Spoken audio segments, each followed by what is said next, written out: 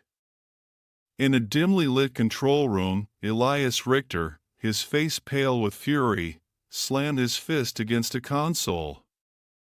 The audacity of the resistance attack, their ability to penetrate their defenses in Shanghai, struck a blow at the heart of the initiative's control. "Find the source of the disruption," he snarled, his voice laced with venom. "Deploy countermeasures. I want those broadcasts silenced, and I want those responsible hunted down and eradicated." His words echoed through the control room, but a seed of doubt had been planted. The whispers of truth, carried on the airwaves, had reached the ears of those who had once believed the initiative's lies. Outro Extra: Phoenix Initiative After Action Report, Shanghai Broadcast Disruption compiled by Security Division, Phoenix Initiative Asian Command. Date: November 10, 2040. Classification: Eyes-only analysis. The resistance attack on propaganda node Omega 7 in Shanghai has dealt a significant blow to the initiative's information control efforts. The disruption, lasting for several hours, exposed a large segment of the Shanghai population to anti-initiative propaganda and raised doubts about the initiative's narrative of progress and stability. Outro quote: "They may have won a battle, but the war is far from over. We will adapt, we will overcome, and we will crush those who dare to defy us." Elias Richter, Phoenix Initiative Internal Directives, 2040. Chapter 12. The Rising Tide. Opening quote: "In the face of overwhelming odds, hope is not a strategy, but it is the seed from which strategies grow." Greta Heller, Resistance Address, November 2040. News article headline: Phoenix Initiative suffers unprecedented sabotage as resistance escalates global offensive. London, England, November 15, 2040. The Phoenix Initiative has suffered its most significant coordinated attack to date as resistance forces executed simultaneous operations across key cities worldwide, including London, Paris, and Moscow. These operations, targeting ley line hubs and initiative command centers, disrupted energy networks, paralyzed communications, and delivered a powerful message of defiance. While the initiative has downplayed the extent of the damage, internal reports suggest severe disruptions to Project Horizon timelines and escalating dissent within initiative-controlled territories. Intro Extra, Resistance Tactical Memo, Operation Leviathan compiled by Sofia Alvarez, Resistance Command Date, November 14, 2040 Classification, Ultra Top Secret Mission Objective, executes simultaneous global strikes on key initiative leyline hubs to cripple energy synchronization and expose vulnerabilities in Project Horizon. Target cities: London, Paris, Moscow, Buenos Aires, and Nairobi. Personnel: coordinated resistance cells supported by international allies. Strike teams equipped with advanced infiltration and sabotage equipment. Strategy: 1. Infiltration. Teams will utilize covert routes to penetrate ley line hubs, avoiding detection by augmented guards and surveillance systems. 2. Disruption.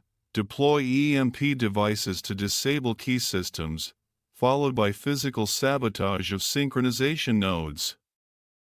3. Counterpropaganda. Exploit the chaos to disseminate anti-initiative broadcasts, inspiring local uprisings and recruiting new allies. 4. Extraction. Secure safe retreat for all operatives, minimizing casualties while preserving operational integrity. Expected outcome: severe delays to Project Horizon timelines. Increased morale and recruitment for the resistance. Potential destabilization of initiative control in targeted regions. Contingency plans: deploy diversionary tactics to mislead initiative counterforces. Establish secure fallback locations in case of compromised extraction routes. Prepare follow-up operations to exploit initiative weaknesses revealed during the strikes. Narrative timestamp: November 15, 2040, London, midnight. The ancient city of London, a place of history and resilience, was cloaked in an eerie stillness. The usual hum of city life was replaced by a tense quiet as resistance operatives converged on the initiative's ley line hub beneath Canary Wharf. The hub, a labyrinth of gleaming machinery and pulsating energy conduits, was one of the most heavily guarded in Europe. Greta Heller crouched in the shadows, her heart pounding as she signaled to her team. The strike was synchronized with operations across 4 other cities, a bold gambit to disrupt the initiative's global network. Failure was not an option. Team Alpha, move in, Greta whispered into her comm unit. Her voice was calm, but every nerve in her body was electrified with anticipation. The operatives moved like phantoms, weaving through the labyrinthine corridors with practiced precision. EMP charges were placed with meticulous care, their blinking lights a silent countdown to chaos. Greta watched as Klaus, his hands steady despite the tension, set the final charge near the synchronization core. Charges set, Klaus confirmed. On your mark, Greta. Greta took a deep breath, her gaze fixed on the core, its pulsating light casting an otherworldly glow. Detonate. A wave of electromagnetic disruption rippled through the hub, plunging it into darkness. Sparks flew, alarms blared, and the hum of the ley line energy faltered. The once impenetrable stronghold was reduced to chaos in an instant. Journal entry, from the Journal of Klaus Heller, date, November 15, 2040. Entry: tonight, we struck a blow that will echo across the world. Operation Leviathan, an audacious, coordinated assault on the initiative's ley line hubs, has succeeded beyond our expectations. The London hub, a symbol of the initiative's dominance, now lies crippled, its synchronization core shattered. But the cost weighs heavily on my soul. Lives were lost, brave souls who believed in the dream of a free world. Their faces haunt me, a reminder of the price we pay for defiance. The data we recovered confirms what we feared: Project Horizon is nearing completion. The initiative's mastery of neural mapping and ley-line energy manipulation is terrifying in its scope. Their vision of a harmonized humanity is nothing short of enslavement. Yet, amidst the despair, there is hope. The synchronized strikes have inspired uprisings in Paris and Nairobi. People are beginning to see the cracks in the initiative's facade. The whispers of defiance are growing louder, threatening to become a roar. Greta's leadership continues to astonish me. Her resolve, her ability to inspire, her unwavering belief in our cause, it's a beacon in these dark times. She carries the weight of our losses with grace, turning grief into fuel for the fight ahead. We have lit a spark. Now, we must fan it into a flame. End entry narrative. As the first light of dawn broke over London, the resistance operatives made their escape through the city's labyrinthine underground. Greta led the way, her steps sure despite the exhaustion that weighed on her. The mission had been a success, but the cost lingered in the air, a heavy shadow over their triumph. At a secure, safe house on the outskirts of the city, the team regrouped. Klaus spread the recovered data across a holographic table, the schematics of Project Horizon's inner workings casting an ominous glow. This, Klaus said, pointing to a pulsing red node, is their Achilles heel. If we can disrupt this central synchronization nexus, we could disable their entire global network. Greta studied the data, her jaw set with determination. Then that's our next target. We've shown the world that the initiative is not invincible. Now, we need to prove that they can be defeated. The team's weariness was replaced by a renewed sense of purpose. They had struck a blow not just against the initiative's infrastructure, but against the fear and despair that had gripped the world for too long. Outro Extra, Phoenix Initiative Internal Memo, Leviathan Response compiled by Global Security Division, Phoenix Initiative Command Date, November 16, 2040 Classification, Ultra Top Secret Subject, Coordinated Resistance Strikes on Global Ley Line Hubs Analysis. The Resistance's coordinated strikes on ley line hubs have exposed critical vulnerabilities in the initiative's global network. The attacks disrupted synchronization operations, resulting in significant delays to Project Horizon timelines and temporary loss of control in key regions. Key findings: Resistance operatives utilized advanced tactics and technology to penetrate hub defenses.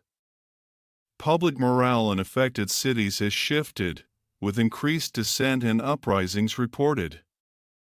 Internal initiative morale has been compromised, with growing concerns about the effectiveness of existing security protocols. Recommendations: deploy enhanced augmented guards and automated defense systems at all remaining hubs. Accelerate counterintelligence efforts to identify and eliminate resistance cells. Implement immediate propaganda campaigns to restore public confidence and discredit resistance narratives. Prioritize the repair and reinforcement of damaged hubs to restore operational capacity. Conclusion: the initiative faces a growing threat from a more organized and resourceful resistance. While the strikes have been a temporary setback, they underscore the need for increased vigilance and decisive action. The initiative's vision must prevail, no matter the cost. Outro quote: the tide is rising, but it is within our power to build barriers against the storm. We will endure, we will adapt, and we will triumph. Elias Richter, Phoenix Initiative Command Address, November 2040. Bonus Chapter 4, Echoes of the Fallen. Opening quote: victory is a symphony played on broken instruments, its melody a haunting blend of triumph and sorrow. Sophia Alvarez, Resistance Field Dispatches, 2041. Big News article headline: Resistance Triumph in Berlin, Initiative Stronghold Crumbles, but at a devastating cost. Berlin, Germany, December 1, 2040, the Phoenix Initiative's seemingly impenetrable grip on Berlin has been shattered. After weeks of intense fighting, resistance forces have seized control of key strategic locations, including the iconic Brandenburg Gate, the Reichstag building, and the initiative's heavily fortified headquarters complex. The streets, once patrolled by the initiative's augmented enforcers and shadowed by surveillance drones, are now filled with the jubilant cheers of liberated citizens. The victory, however, has come at a heavy price. Casualties on both sides are staggering. The once grand avenues of the German capital are now scarred with the debris of fallen buildings and the haunting silence of fallen heroes. The stench of smoke and decay lingers in the air, a stark reminder of the brutal cost of freedom. Amidst the celebration in the morning, a profound sense of uncertainty grips the city. The initiative's control, though broken, is not completely eradicated. Pockets of resistance remain, and the specter of retaliation looms large. The resistance, though triumphant, faces monumental challenges. Rebuilding a shattered city, caring for the wounded, and securing their hard-won freedom will require a unity and resilience that has been tested to its limits. Extra, OSS report, Battle for Berlin, tactical analysis compiled by Office of Strategic Services, European Theater of Operations date, December 5, 2040 classification, top secret summary. The resistance's victory in Berlin marks a turning point in the conflict against the Phoenix Initiative. Their ability to coordinate a multi-pronged assault, exploiting weaknesses in the initiative's defenses and leveraging civilian uprisings, has demonstrated the growing effectiveness of their tactics. Key findings: intelligence gathering. The resistance's success in infiltrating initiative networks and gathering crucial intelligence played a decisive role in the battle's outcome. Real-time updates on troop movements, supply lines, and defensive vulnerabilities allowed resistance commanders to anticipate initiative responses and adjust their strategies accordingly. Urban warfare tactics. Resistance fighters demonstrated a mastery of urban warfare tactics, utilizing their knowledge of the city's labyrinthine streets and underground tunnels to outmaneuver initiative forces. Civilian support. The uprising of Berlin's citizens, fueled by years of resentment and a renewed sense of hope, proved instrumental in overwhelming initiative control. Civilians provided intelligence, disrupted supply lines, and engaged in acts of sabotage that hampered the initiative's ability to respond effectively. Ley line disruption. The resistance's strategic targeting of key ley line nodes, using EMP devices developed by Klaus Heller, created a cascade of energy disruptions that crippled initiative communication and surveillance systems, creating windows of opportunity for resistance advances. Recommendations: study and adapt resistance tactics for future operations in other initiative-controlled territories. Support the development and deployment of ley line disruption technology as a critical countermeasure to initiative dominance. Foster and cultivate civilian resistance movements within initiative-controlled territories. Conclusion: the battle for Berlin demonstrates that the Phoenix Initiative is not invincible. Their over-reliance on technology, their underestimation of civilian resistance, and their growing internal divisions create vulnerabilities that the resistance can exploit. The victory in Berlin offers hope, but it is a fragile hope that must be nurtured through continued resilience, strategic thinking, and unwavering commitment to the cause of freedom. Extra, medical report, casualties and aftermath compiled by Resistance Medical Corps, Berlin Field Hospital date, December 8, 2040 classification, restricted summary. The human cost of the Berlin victory is staggering. Both resistance fighters and civilians have suffered immense losses. The medical infrastructure is strained to its breaking point, struggling to cope with the overwhelming influx of wounded. Key findings: casualty numbers. Preliminary estimates indicate that resistance casualties exceed 1,000, with civilian casualties reaching several thousand. Medical shortages, critical shortages of medical supplies, personnel, and equipment are hampering treatment efforts. Psychological trauma, the prolonged exposure to violence, the loss of loved ones, and the lingering fear of initiative retaliation have taken a heavy toll on the psychological well-being of both survivors and medical staff. Recommendations: immediate mobilization of international aid organizations to provide medical supplies, personnel, and psychological support. Establishment of trauma centers and mental health services to address the long-term psychological impact of the conflict. Prioritization of civilian safety and security as the city transitions to a post-initiative state. Conclusion: the scars of the Berlin battle will run deep. Healing the wounds, both physical and psychological, will require a sustained effort that extends far beyond the immediate aftermath. The resilience of the human spirit, however, offers hope. The rebuilding process, though arduous, can also be a powerful force for unity, forgiveness, and the creation of a society that values peace and human dignity above all else. Extra: Greta Heller's speech to the people of Berlin. Location: Brandenburg Gate, Berlin, Germany. Date: December 3, 2040. Excerpt: People of Berlin, today we stand amidst the ruins, the echoes of battle still ringing in our ears. The stench of smoke and the silence of the fallen weigh heavy upon our hearts. But amidst the sorrow, there is hope. The hope of freedom, rekindled in the fires of our resistance. The hope of a future where tyranny will never again darken our skies. The victory we celebrate today was not won by armies or weapons alone. It was won by the courage of ordinary people, the shopkeepers who refused to sell their souls, the artists who painted messages of defiance on the walls, the children who whispered tales of rebellion in the shadows. It was won by the unshakable belief that even in the darkest night, the light of freedom will never be extinguished. We have much to mourn, much to rebuild. The scars of the initiative's tyranny will run deep, and the path ahead will be fraught with challenges.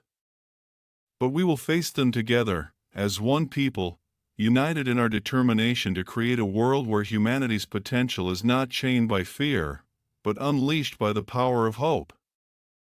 Outro Extra: Sofia Alvarez's eulogy for the fallen. Location: Memorial Service for Fallen Resistance Fighters, Berlin, Germany. Date: December 6, 2040. Excerpt: We gather today, not in victory, but in remembrance. We honor those who gave their lives, not for glory, but for a future they would never see. Their sacrifice was not for power, but for the simple yet profound right to choose their own path, to live free from the suffocating grip of tyranny. They were mothers and fathers, brothers and sisters, friends and comrades. Their faces, etched in our memories, reflect the courage of those who dared to stand against the darkness. Their stories, whispered on the wind, will forever remind us of the fragility of freedom and the immense cost of its defense. We mourn their loss, but we celebrate their lives. Their spirit, their defiance, their unwavering belief in the power of hope, will forever be woven into the fabric of our resistance. Outro quote: The shadows of the fallen will forever guide our path, a solemn reminder of the cost of freedom and the unwavering need to defend it. Greta Heller, Resistance Broadcast, 2041. Chapter 13, The Serpent's Whisper. Opening quote: There are more things in heaven and earth, Horatio, than are dreamt of in your philosophy. William Shakespeare, Hamlet News article headline: Vienna Node silent, initiative officials claim routine maintenance as conspiracy theories flourish. Vienna, Austria, March 12, 2040. The Phoenix Initiative's Vienna facility, a sprawling complex rumored to house cutting-edge ley line research, has fallen eerily silent. For the past 48 hours, No communications have been received, and aerial surveillance reveals a complete lockdown, with augmented security units patrolling the perimeter. Initiative officials have released a terse statement attributing the silence to routine maintenance and system upgrades, but independent analysts and resistance sources suggest a more serious event may have occurred. Speculation ranges from a catastrophic energy surge to rumors of a resistance sabotage operation, though concrete evidence remains elusive. Social media is ablaze with conspiracy theories, some claiming the initiative is attempting to cover up a dangerous experiment gone wrong, while others whisper of ancient forces unleashed. Intro Extra, recovered resistance transmission, partial, date, March 14, 2040 sender, Luca Greco encryption level, Omega 3, everything's gone quiet. Vienna's a tomb.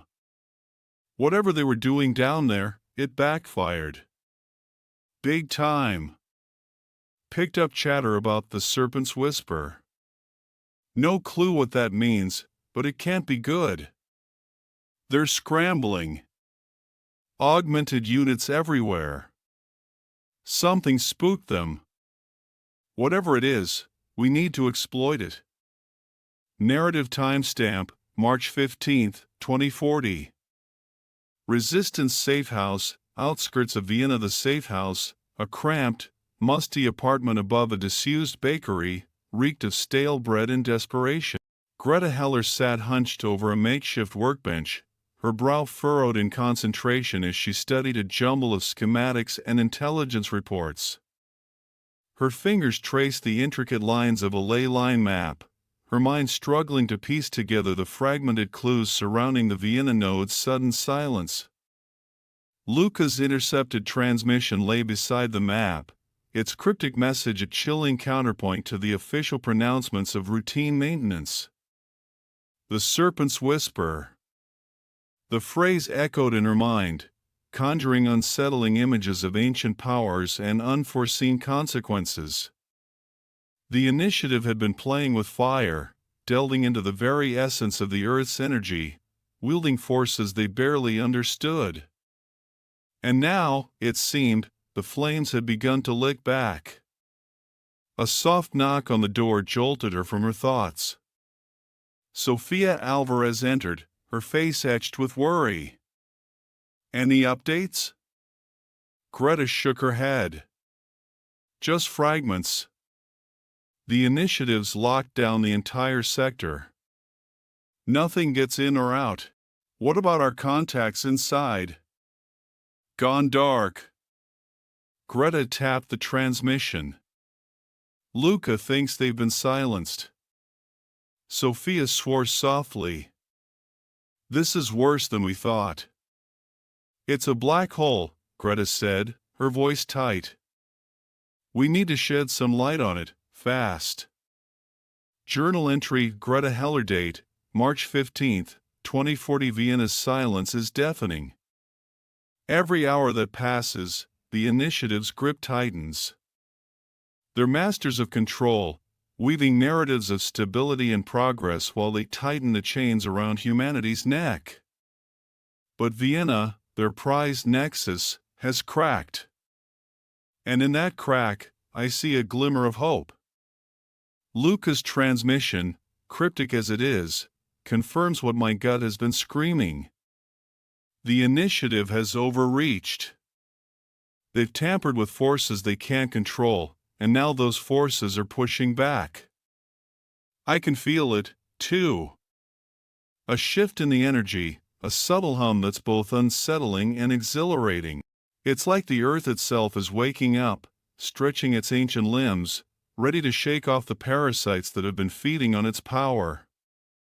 But what does it mean, this serpent's whisper? Is it a warning? A threat? Or could it be a call to arms? I have to believe it's a sign, a signal that the tide is turning. That the forces of control, for all their technological might and ruthless efficiency, are not invincible. That even the deepest shadows can be pierced by the light of resistance. Narrative 3 days later, the silence from Vienna remained unbroken. The initiative's propaganda machine whirred into overdrive, churning out assurances of normalcy and attributing the blackout to scheduled maintenance. But the fear in the city was palpable. Whispers of the Vienna incident spread like wildfire, feeding on rumors and anxieties. Greta, unable to penetrate the initiative's information blockade, knew they couldn't afford to wait for answers. They had to take the fight to the enemy, force their hand, expose the truth. A plan began to take shape, a risky gambit that would require all their cunning, all their courage, and a hefty dose of luck. They would infiltrate the Vienna node, uncover the secrets of the Serpent's Whisper, and use that knowledge to strike at the initiative's heart. It was a suicide mission, but one they had to undertake. The fate of the world might hinge on it. "We're going in," Greta announced to her assembled team. The room, lit by a single flickering bulb, crackled with tension. Sophia, her face grim, nodded her approval. Klaus, however, hesitated. "Greta, this is madness," he said, his voice laced with worry. "The initiative's defenses are impenetrable. We'll be walking into a trap." "We have no choice, Klaus," Greta said, her voice firm. "We need to know what happened in Vienna, what they unleashed. The longer we wait, the stronger they become." Klaus sighed.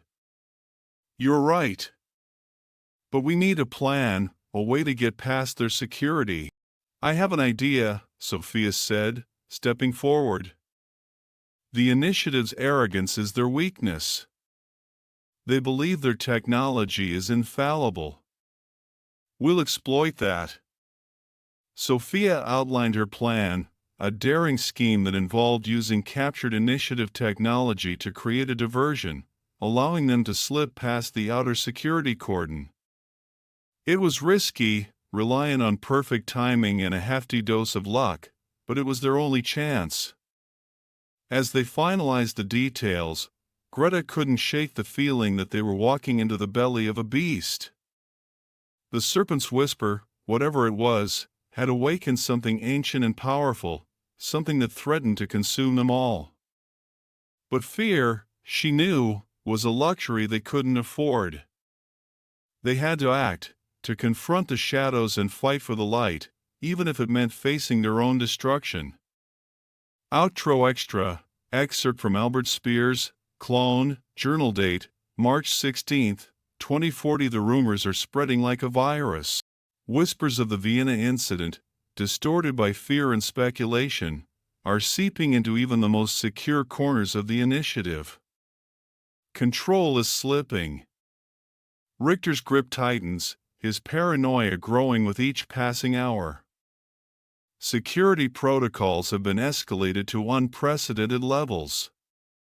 Anyone suspected of disloyalty, or even harboring doubts, is swiftly dealt with. But the fear is palpable, a tangible presence that hangs heavy in the air. Even the most ardent believers in the initiative's vision are starting to question the wisdom of tampering with forces we barely comprehend. I see it in the eyes of my fellow scientists, the flicker of unease that betrays their carefully constructed facades of confidence. They, too, have heard the Serpent's Whisper, and they know, deep down, that something is terribly wrong. Outro quote: "We are all in the gutter, but some of us are looking at the stars." Oscar Wilde. Chapter 14, The Serpent's Flying Opening quote: "We are not makers of history. We are made by history." Martin Luther King Jr. News article headline: Vienna in chaos. Energy surges rock city as initiative loses control. Resistance blamed as global leaders demand answers. Vienna, Austria, March 18, 2040. The Austrian capital is reeling from a series of devastating energy surges emanating from the Phoenix Initiative's heavily fortified Vienna node. Eyewitness accounts describe blinding flashes of light, localized tremors, and disruptions to power grids across the city. Hospitals are overwhelmed with casualties, and emergency services are struggling to contain the escalating chaos. The initiative, in a rare display of vulnerability, has attributed the disaster to a coordinated terrorist attack by the resistance, a claim vehemently denied by resistance spokespeople. Global leaders, alarmed by the escalating crisis and the potential for further destabilization, are demanding answers and calling for an independent investigation. Speculation is rife that the initiative's reckless experiments with ley line energy have unleashed a force they cannot control, a notion bolstered by the eerie silence that had gripped the Vienna facility for days prior to the catastrophe. Intro Extra, Phoenix Initiative Internal Memo, intercepted, date, March 18, 2040 from Commandant Elias Richter to All High Command Operatives Classification, Ultra Top Secret. The Vienna node has been compromised. The resistance, emboldened by recent successes, has launched a direct assault on our most critical facility. Their reckless actions have unleashed a cascade of energy surges, threatening the stability of the entire ley line network. This is an act of war, and we will respond with overwhelming force. Directive Priority 1. Contain the Vienna incident.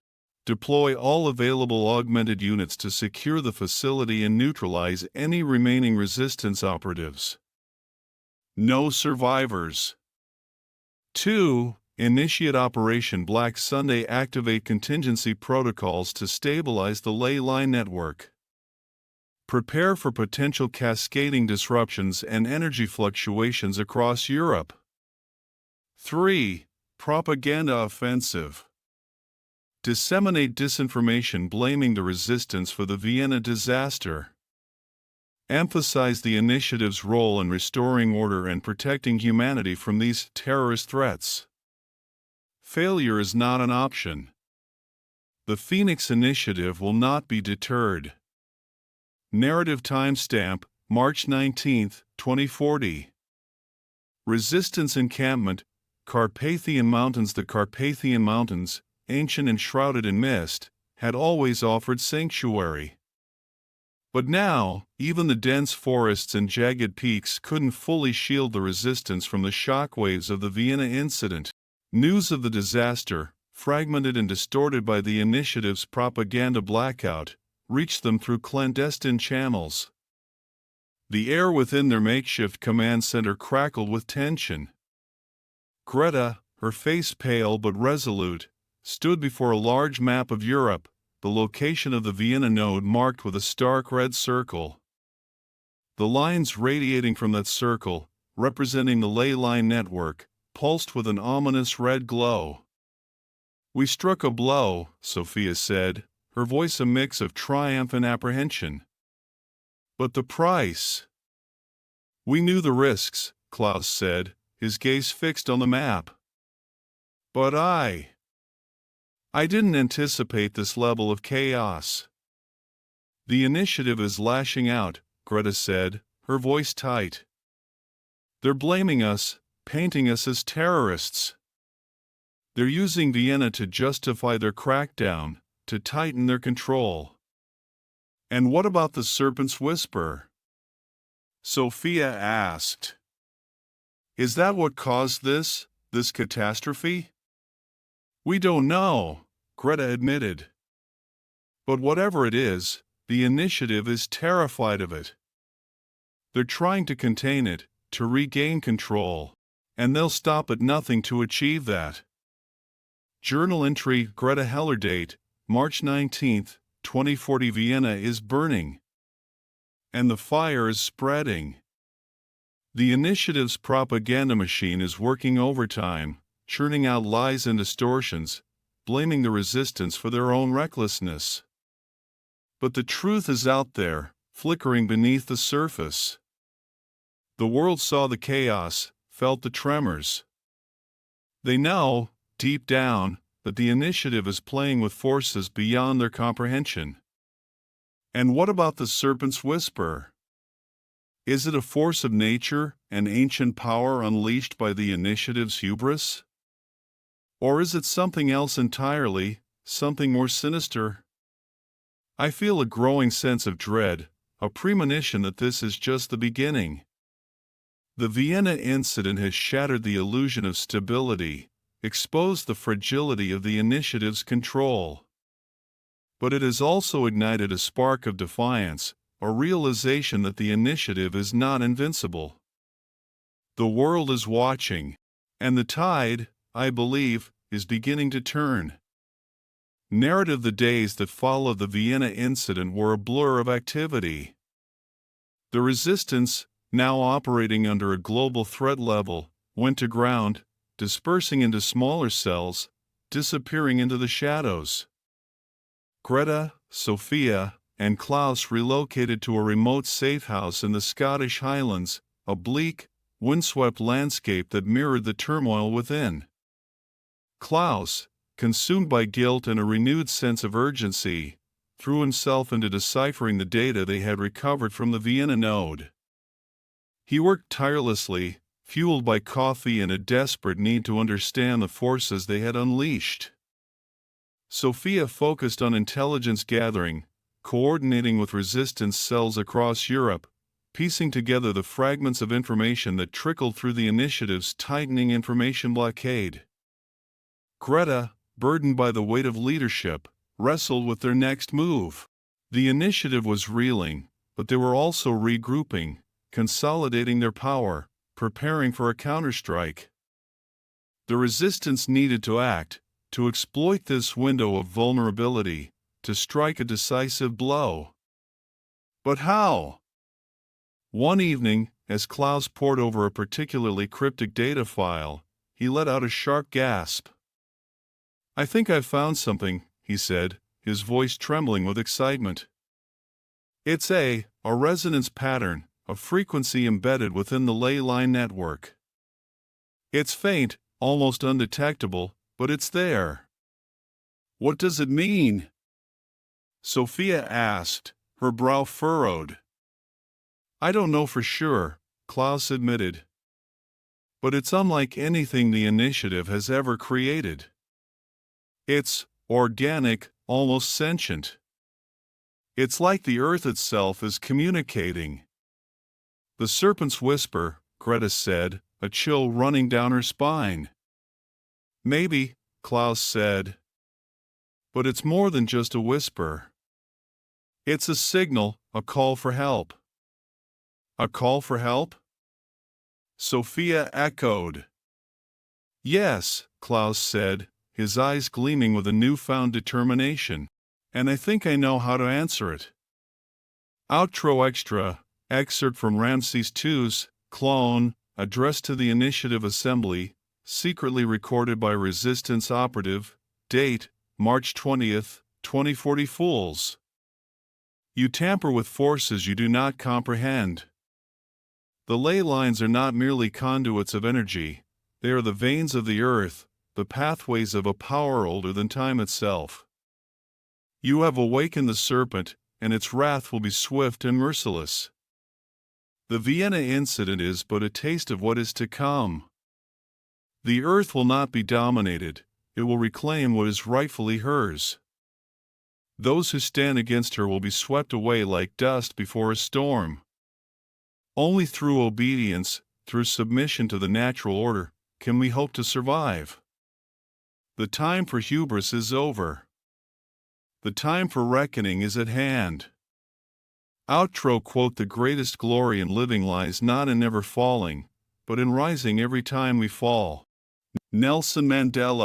Chapter 15, Echoes of the Fallen. Opening quote: "There are no victors in war, only survivors." General George S. Patton News article headline: Vienna Aftermath. Initiative struggles to contain fallout as unexplained phenomena plague Europe. Global leaders condemn reckless experiments. Vienna, Austria, March 22, 2040. 3 days after the catastrophic energy surges that devastated Vienna, the Phoenix Initiative is facing mounting criticism and a growing sense of panic as reports of unexplained phenomena continue to emerge from across Europe. While the initiative maintains that the situation is under control, eyewitness accounts paint a far more disturbing picture. Citizens describe erratic fluctuations in gravity, temporal distortions, and haunting apparitions manifesting near ley line nodes. Experts speculate that the Vienna incident has destabilized the Earth's energetic balance, creating a ripple effect that could have unforeseen and potentially catastrophic consequences. Global leaders, condemning the initiative's reckless experiments, are demanding transparency and accountability. The United Nations Security Council has convened an emergency session to address the growing crisis, with several member states calling for sanctions against the initiative and the establishment of an international task force to monitor and contain the escalating situation. Intro Extra, Resistance Intelligence Report, Vienna Aftermath Analysis compiled by Resistance Intelligence Division. Date, March 22, 2040. Classification, High Priority Summary. The Vienna incident has triggered a cascade of unforeseen consequences, creating both challenges and opportunities for the resistance. Key observations include: 1. Ley line instability. The Vienna node's destruction has destabilized the ley line network, causing unpredictable energy surges and fluctuations across Europe. These disruptions have hampered initiative operations, created widespread panic among civilian populations, and fueled speculation about the true nature of the initiative's experiments. 2. Unexplained phenomena. Numerous reports of anomalous events, including temporal distortions, gravitational anomalies, and apparitional manifestations, are emerging from regions near active ley line nodes. These phenomena suggest that the initiative has inadvertently tapped into forces beyond their control, potentially unleashing entities or energies with unknown capabilities and motivations. 3. Initiative disarray. The initiative's response to the Vienna incident has been marked by confusion, contradictory statements, and escalating security measures. Internal communications intercepts reveal growing divisions within their ranks, with some factions advocating for a full-scale crackdown while others urge caution and a more strategic approach to containment. 4.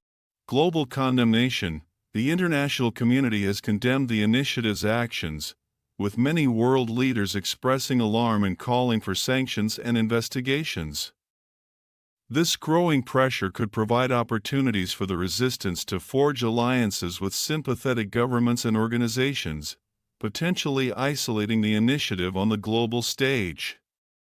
Recommendations. 1. Monitor unexplained phenomena. Prioritize intelligence gathering and analysis of anomalous events to determine their nature, origins, and potential threat level. Investigate historical records and occult texts for clues to the forces the initiative may have unleashed. 2. Exploit initiative disarray. Disseminate accurate information about the Vienna incident and its aftermath to counter the initiative's propaganda. Leverage their internal divisions to sow discord and undermine their authority. Target key initiative personnel for recruitment or defection, exploiting their growing doubts and fears. 3. Forge strategic alliances. Engage with sympathetic governments and organizations to build a coalition against the initiative.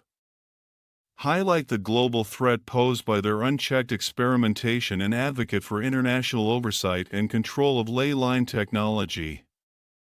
4. Prepare for escalation. The initiative is likely to respond with increased aggression and ruthlessness. Reinforce security protocols, disperse resistance cells, and prepare for potential retaliatory strikes. Prioritize the protection of key personnel and assets. Narrative timestamp, March 23, 2040. Resistance Safe House, Scottish Highlands. The wind howled across the desolate Scottish moors, a mournful symphony that echoed the somber mood within the Resistance Safe House. The glow of a laptop screen illuminated Greta's face, highlighting the fatigue etched around her eyes. She had been poring over intelligence reports for hours, each update adding another layer of complexity to their already precarious situation. Sophia, pacing restlessly, glanced at the news feed scrolling across a nearby monitor. Images of the Vienna aftermath, chaotic and unsettling, flickered alongside footage of increasingly desperate initiative pronouncements and global condemnation. "They're losing control of the narrative," she said, her voice tight. "The world is waking up to their lies."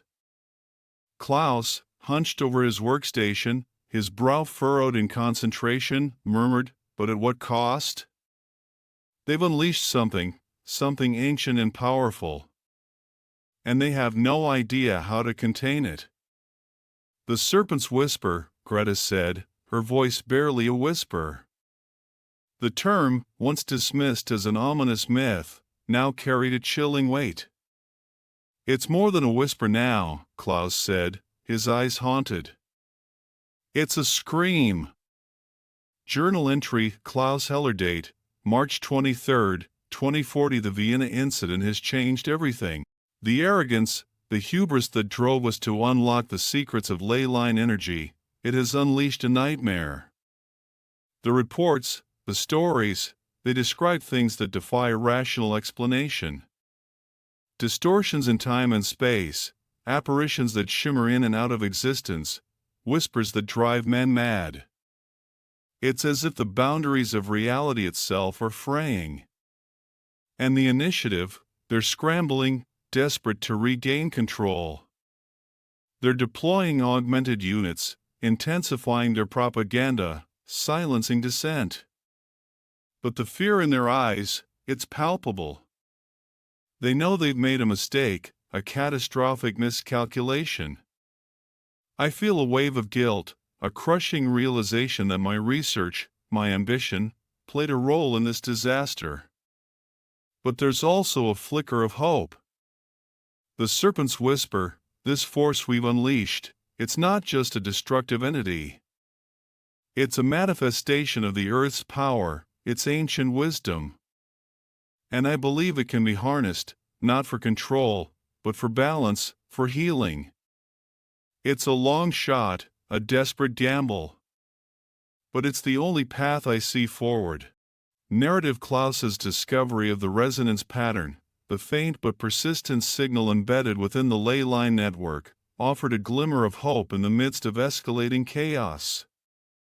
He believed that this signal, emanating from the Earth itself, was a response to the Vienna disruption, an attempt to restore balance, to heal the wounds inflicted by the initiative's reckless experimentation. His plan was audacious, bordering on madness. He proposed to create a counter-resonance, a harmonic frequency that would amplify the Earth's signal, disrupting the initiative's control over the ley line network and potentially neutralizing the anomalous phenomena plaguing Europe. It would be a delicate operation, requiring precise calculations, a deep understanding of ley line dynamics, and a willingness to risk everything. The slightest miscalculation could trigger a catastrophic energy surge, potentially exacerbating the very chaos they were trying to contain. But Greta, recognizing the urgency of their situation and the potential for a decisive victory, agreed to the gamble. They relocated their operations to a hidden resistance base nestled within the ancient stone circles of Apiary, a site believed to hold significant ley line energy and a connection to the Earth's ancient wisdom. There, Klaus assembled a team of scientists and technicians, working feverishly to construct a prototype resonance device. Sophia, utilizing her vast network of contacts, gathered the necessary materials and resources, navigating a treacherous web of black markets and covert operations. Greta, her leadership tested as never before, rallied the resistance, preparing them for the inevitable initiative counterattack. She understood that this operation, if successful, would not only disrupt the initiative's control but also expose their vulnerability, their fear, to the world. And the world, she believed, was ready to listen. Outro Extra, excerpt from Sofia Alvarez's address to resistance leaders, recorded transmission, date, March 25, 2040. The Vienna incident has changed the game. The initiative is no longer a shadow. They are a clear and present danger, a threat to humanity's very existence. They have unleashed forces they cannot control, and the consequences are rippling across the globe. But their moment of triumph has also become their moment of weakness. The world is watching. And the tide is turning. We have a chance, a narrow window of opportunity, to strike a decisive blow. Professor Heller's discovery, this resonance pattern, this call from the Earth itself, it offers a path forward, a way to disrupt their control, to reclaim what is rightfully ours. It will be a difficult fight, a battle unlike any we've faced before. But we are the resistance. We are the defenders of freedom, the guardians of humanity's future. And we will not falter. We will not yield. We will prevail. Outro quote, hope is being able to see that there is light despite all of the darkness. Desmond Tutu. Bonus Chapter 5. Fragments of Faith opening quote, when the world is consumed by shadows, you either become part of the darkness, or you find your own light. Greta Heller, Resistance Broadcast, 2042 Big News article headline, The Vienna Incident, a turning point in the global struggle for control. Vienna, Austria, March 24, 2040. The world watches in stunned silence as the Phoenix Initiative's ambitions face a sudden and dramatic setback. The Vienna Nexus, hailed by the initiative as a beacon of progress and a testament to their technological mastery, lies in ruins, a smoldering testament to the unpredictable power of the ley lines they sought to control. The resistance, once dismissed as a ragtag band of dissidents, claims responsibility for the devastating attack, sending shockwaves through the global landscape.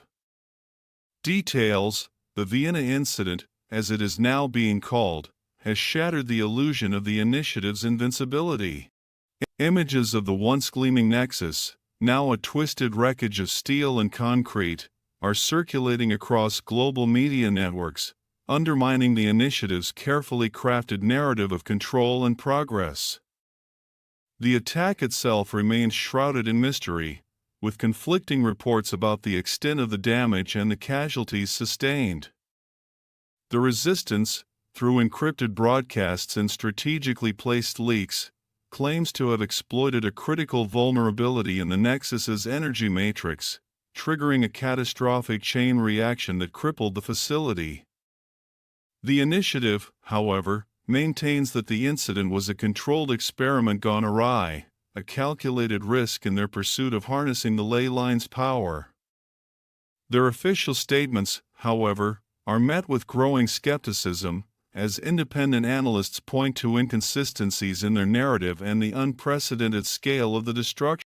Global reactions: the Vienna incident has triggered a wave of uncertainty and fear across the globe.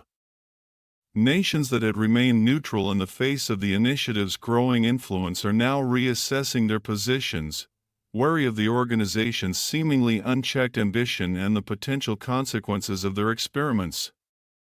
Within the initiative itself, the attack has exposed deep divisions and sparked a power struggle among its leadership.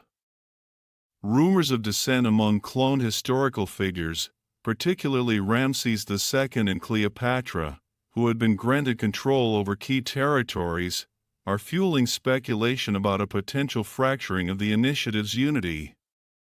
The resistance, emboldened by their victory in Vienna, has intensified its recruitment efforts and expanded its operations across Europe and beyond. Their message of defiance against the initiative's tyranny is resonating with a growing number of disillusioned citizens, who are increasingly wary of the organization's promises of a perfected future. Expert analysis: analysts warn that the Vienna incident marks a turning point in the global struggle for control. The initiative, facing a growing threat to their dominance, is likely to respond with increased aggression, seeking to reassert their authority and silence any dissent.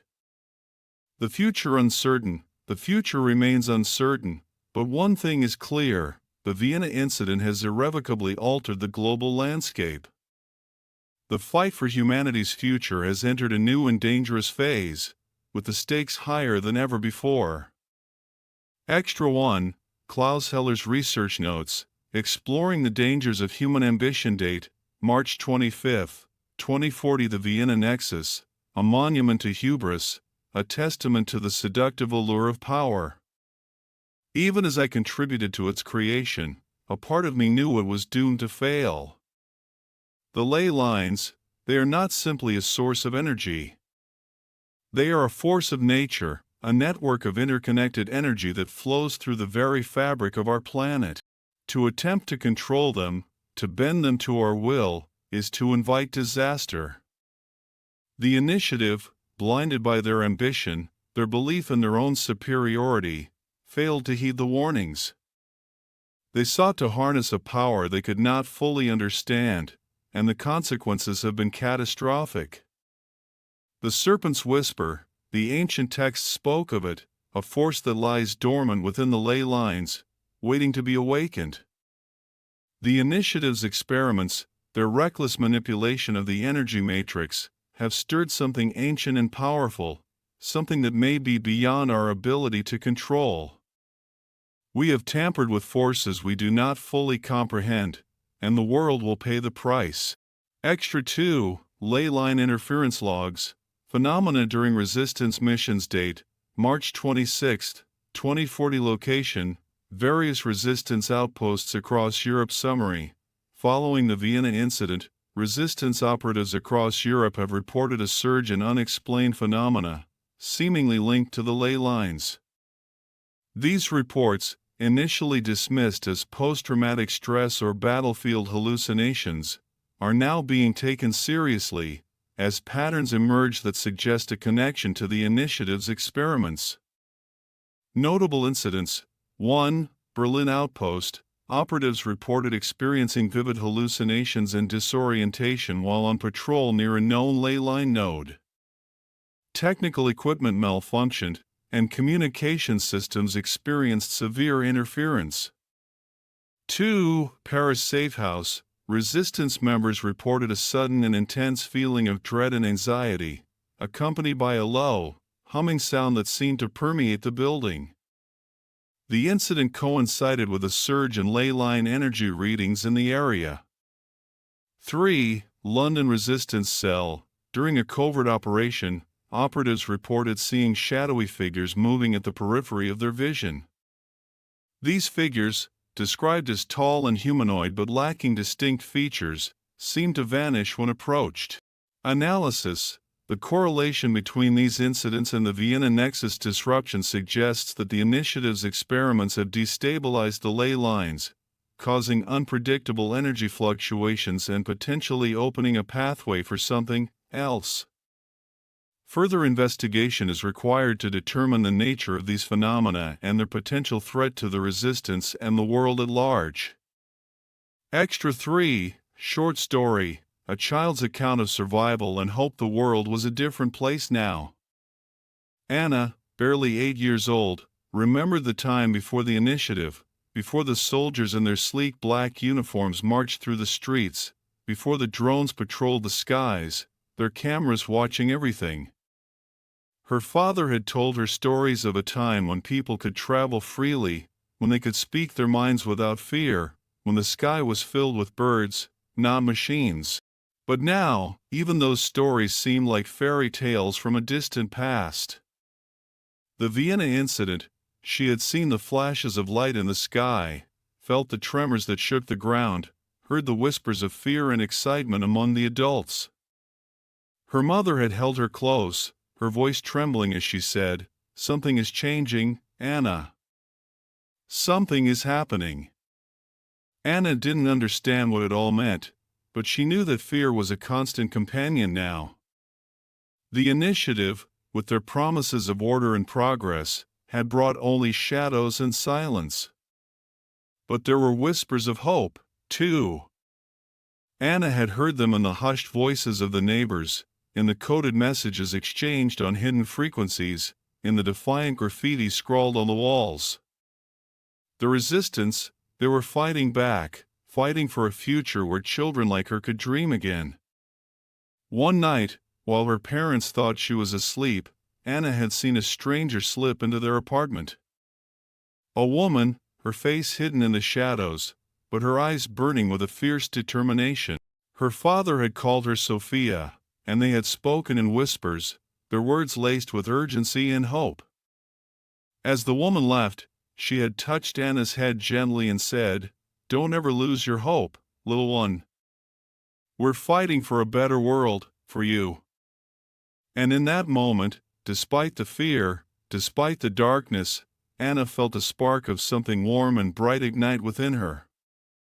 A spark of faith, a belief that even in the face of overwhelming odds, humanity could find its way back to the light. Outro quote: "The greatest glory in living lies not in never falling, but in rising every time we fall." Nelson Mandela.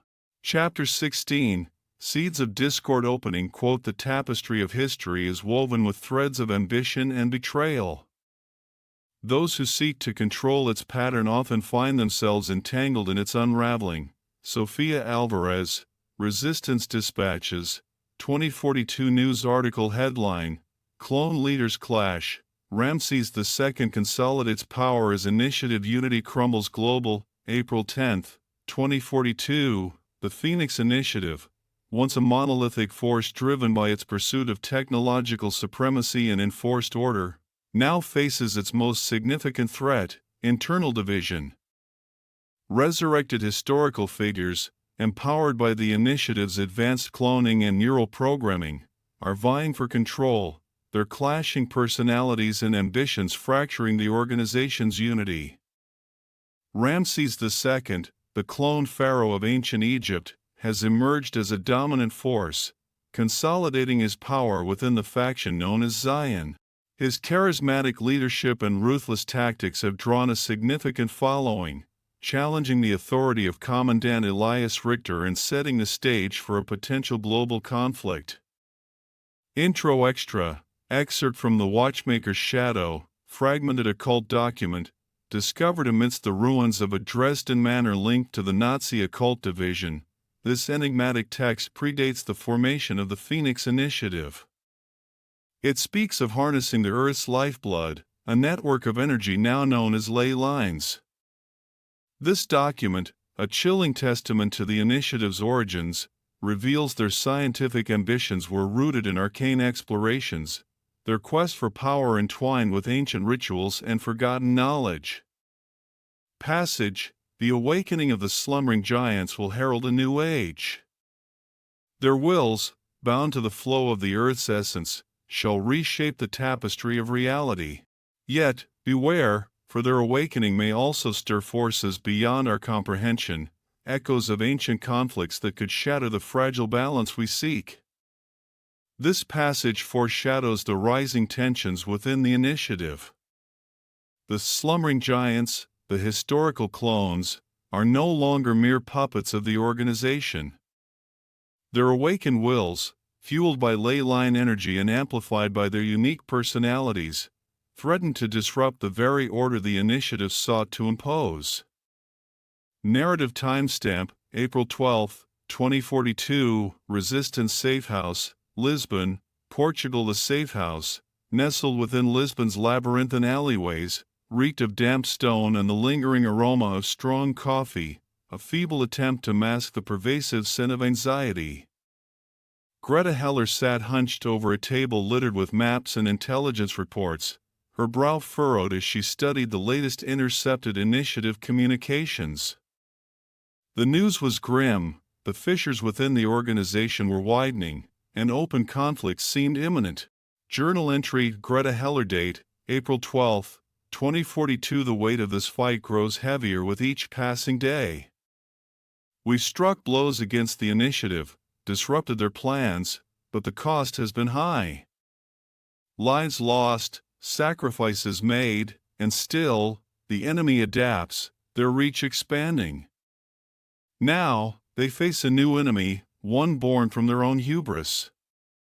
The historical clones, once tools of their ambition, are stirring, their wills clashing like tectonic plates, threatening to shatter the fragile facade of unity.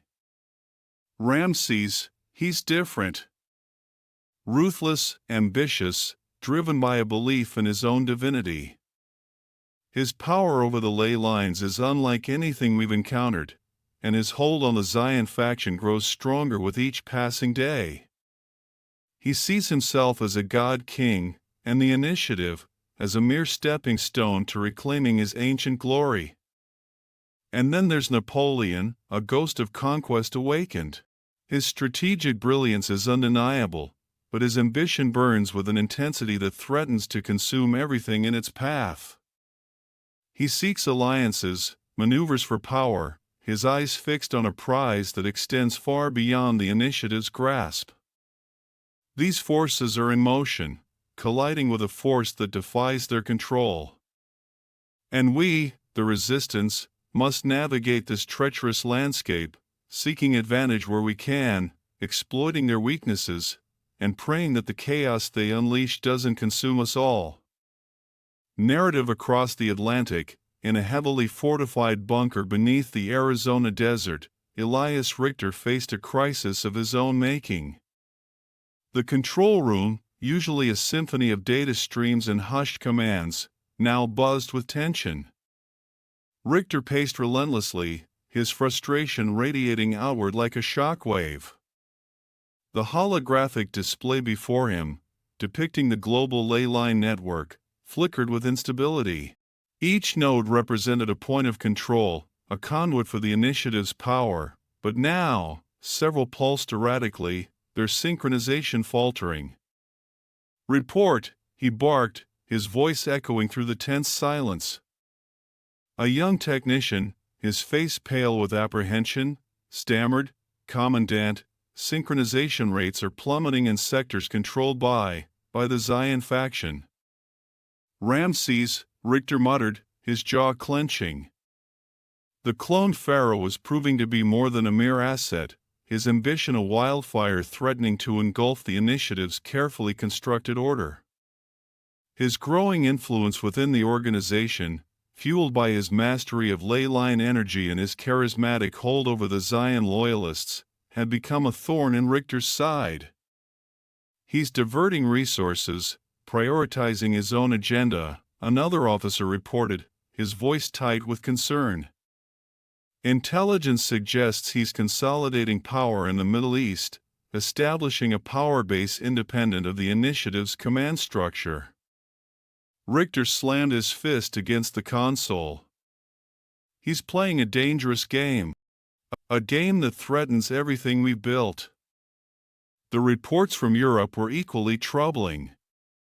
Napoleon, the cloned French emperor, had grown restless, his ambition no longer content with the limited authority granted by the initiative. His strategic brilliance was undeniable, but his hunger for conquest, a haunting echo of his historical counterpart, now targeted the very organization that had resurrected him. Intelligence suggested Napoleon had initiated secret negotiations with Free Spain, the staunchly traditionalist faction that controlled significant territories in Europe and South America. Their ideologies clashed, their visions of the future diametrically opposed, yet their mutual distrust of the initiative's growing power had forged a fragile alliance of convenience. "They're testing us," Richter growled. "Probing for weaknesses, waiting for the moment to strike." He knew the resistance was watching, waiting to exploit the initiative's internal division. Their recent successes had emboldened them, and their propaganda, fueled by leaked intelligence and carefully crafted narratives, was chipping away at the initiative's control over public perception. Richter, however, refused to concede defeat.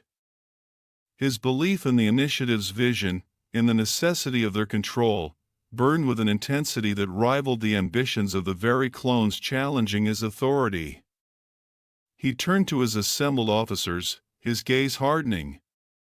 We will not be divided. We will not falter. The Phoenix Initiative will endure, its purpose unwavering. We will adapt. We will overcome. And those who stand against us will be crushed. His words, spoken with unwavering conviction, resonated throughout the control room, a momentary balm against the rising tide of uncertainty. Yet, within those words, a shadow lingered, a flicker of doubt that even Richter, the architect of control, couldn't completely suppress. The seeds of discord had been sown, and the future of the initiative, and perhaps the world itself, now hung precariously in the balance. Outro Extra, excerpt from Resistance Intelligence Report Subject, Analysis of Initiative Factional Dynamics Date, April 15, 2042 Classification, High Priority Key Observations. The emergence of independent factions within the Phoenix Initiative, led by resurrected historical figures, poses a significant threat to global stability. Ramses II, leading the Zion faction, exhibits a growing disregard for the initiative's central command structure. His mastery of ley line energy and his charismatic leadership have solidified his control over key territories in the Middle East.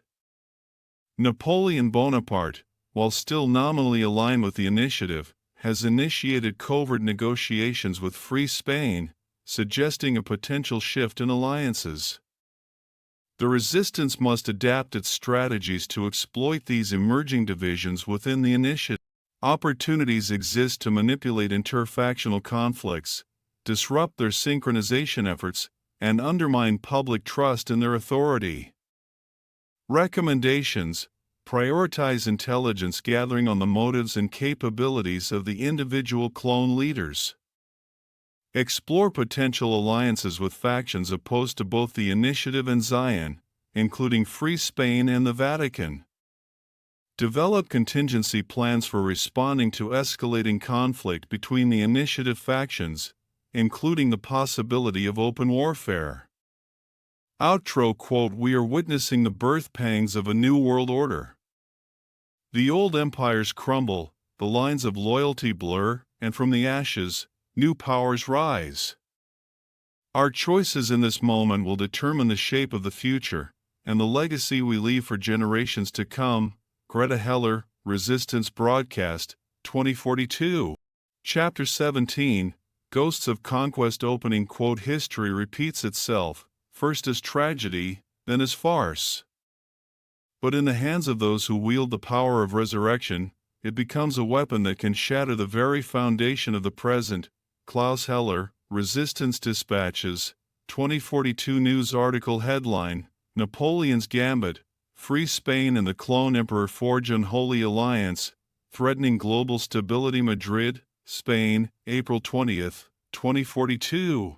In a move that has sent shockwaves through the global political landscape, Free Spain, a staunchly traditionalist faction known for its rejection of advanced technology, has announced a strategic alliance with Napoleon Bonaparte, the resurrected French emperor. This unexpected partnership, born out of a shared distrust of the Phoenix Initiative's growing power, has raised concerns about a potential escalation of the conflict and the emergence of a new, unpredictable force on the world stage. Intro Extra, excerpt from the Knights Templar archives, recovered by resistance operatives. The enemy of my enemy is not necessarily my friend, but a tool to be wielded with caution. Their ambitions may align with ours in this moment, but their ultimate goals diverge, their paths leading to destinies that threaten the very foundations of our order. We must tread carefully, for in this dance of shadows and alliances, even the slightest misstep can lead to our undoing. This passage, attributed to a high-ranking Knight Templar within Free Spain's leadership, reflects the inherent tension within their alliance with Napoleon. They recognize the risk, the potential for betrayal, but the threat posed by the Phoenix Initiative and the unpredictable power of Ramses II has forced their hand. Narrative timestamp: April 25, 2042, Templar stronghold, Toledo, Spain. The ancient city of Toledo, steeped in history and guarded by the formidable walls of the Templar stronghold, felt like a world apart from the technological dystopia encroaching upon Europe. Within the dimly lit chamber, beneath the watchful gaze of centuries-old portraits of Templar knights, Napoleon Bonaparte paced restlessly, his impatience barely concealed. Journal entry: Greta Heller, date, April 25, 2042. We've received confirmation. The alliance is real. Free Spain and Napoleon, a pact forged in desperation, united by their distrust of the initiative and their fear of Ramses. It's a dangerous gamble, a union of ideologies that clash like iron against stone, but in the chaotic landscape of this war, even the most improbable alliances can shift the balance of power. Sophia believes we can exploit this. The Templars are not fools. They know Napoleon's ambition burns with a fire that can't be contained. They're using him, but they're also wary. We need to find a way to drive a wedge between them, to expose the cracks in their alliance before it solidifies into an unstoppable force. The key lies in understanding their motivations. What does Napoleon truly seek? Is he merely a pawn of the initiative, or does he harbor his own ambitions, dreams of empire that transcend the boundaries of their control? And the Templars, what price are they willing to pay to maintain their autonomy, their rejection of the technologies that reshape the world around them? We need answers, and we need them quickly. The fate of this war, and perhaps the future of humanity itself, hinges on our ability to navigate this treacherous landscape of shifting alliances and betrayals. Narrative: across the sprawling plains of Castile, a convoy of Free Spain vehicles made its way toward the Templar stronghold. At the head of the convoy, a sleek, armored limousine carried Napoleon Bonaparte, the resurrected emperor. He sat in the back seat, gazing out the window at the passing countryside, his mind a whirlwind of thoughts. His alliance with the Templars was a tactical necessity, a means to an end, but he harbored no illusions about their true intentions.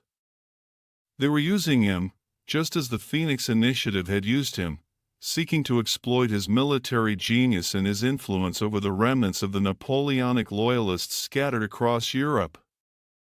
Fools, he thought, his lip curling into a sardonic smile. They believe they can control me, contain the fire that burns within. They underestimate the depths of my ambition, the legacy that flows through my veins. He remembered the moment of his awakening, the disorientation of being reborn into a world centuries removed from his own. The Phoenix Initiative had promised him glory, a chance to reshape the world in his image, but he had quickly realized the limitations of their vision, their obsession with control. Ramses, the arrogant pharaoh, posed a more immediate threat. The power he wielded, drawn from the ley lines themselves, was both terrifying and intoxicating. Napoleon had felt its allure, the primal energy resonating with his own ambition, but he knew the dangers of unchecked power, the potential for destruction it held. The Templars offered a path, an opportunity to leverage their resources and their network of influence. Their rejection of technology intrigued him, a stark contrast to the initiative's relentless pursuit of scientific dominance. He saw potential for synergy, a way to merge his strategic brilliance with their spiritual strength, but he also recognized the fragility of their alliance, the ideological chasm that separated them. The car slowed as they approached the imposing gates of the stronghold. Two Templar knights, clad in black armor emblazoned with the iconic cross, stood guard. Their expressions were stoic, their gazes unwavering as they scrutinized the approaching vehicle. Napoleon stepped out of the car, his presence radiating authority. He wore a simple black uniform, devoid of the ornate decorations he had favored in his former life. He had learned that true power lay not in outward displays, but in the force of will, the ability to command respect through sheer presence. Emperor Bonaparte, one of the knights, greeted him, his voice deep and resonant. "We welcome you to the stronghold." Napoleon nodded curtly, his gaze sweeping across the ancient walls, the battlements that had stood for centuries, a testament to the Templars' enduring power. "I have come to discuss the terms of our alliance," he said, his voice crisp and clear, "and to ensure that our goals align." The knight gestured toward the open gates. "Please, enter. The Grand Master awaits." As Napoleon stepped through the gates, he felt a sense of anticipation, a thrill of the game about to unfold. He had forged alliances and shattered empires in his former life, and he was confident he could navigate the treacherous landscape of this new world order. The future is a canvas yet to be painted, he thought, his ambition burning brighter than ever. "And I, Napoleon Bonaparte, will be the one to wield the brush." Outro Extra, excerpt from Resistance Intelligence Report. Subject: Napoleon Bonaparte Psychological Profile. Update date, April 28, 2042. Classification: Eyes only analysis. Unwavering ambition. Despite being a clone, Napoleon exhibits the same ambition and thirst for power as his historical counterpart. His actions suggest a desire to establish his own dominance, potentially transcending the limitations imposed by both the Phoenix Initiative and Free Spain. Strategic brilliance. Napoleon's military genius is undeniable. His tactical acumen and ability to assess and exploit weaknesses make him a formidable adversary. Pragmatism and adaptability. Napoleon is not bound by ideology or sentimentality. He is willing to forge alliances with those whose beliefs contradict his own, as long as it serves his ultimate goals. Potential for instability. Napoleon's ambition and volatile personality make him a wild card in the conflict. He is capable of both brilliance and recklessness, and his actions could lead to unforeseen consequences. Recommendations: monitor Napoleon's activities closely, particularly his interactions with Free Spain and other factions. Assess the strength of the alliance between Napoleon and Free Spain, identifying potential points of leverage to exploit any weaknesses or internal conflicts.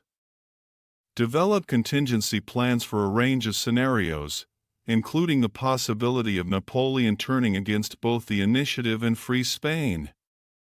Outro quote: "We have unleashed forces we may not be able to control. The ghosts of the past now walk among us, their ambitions fueled by technologies beyond our comprehension.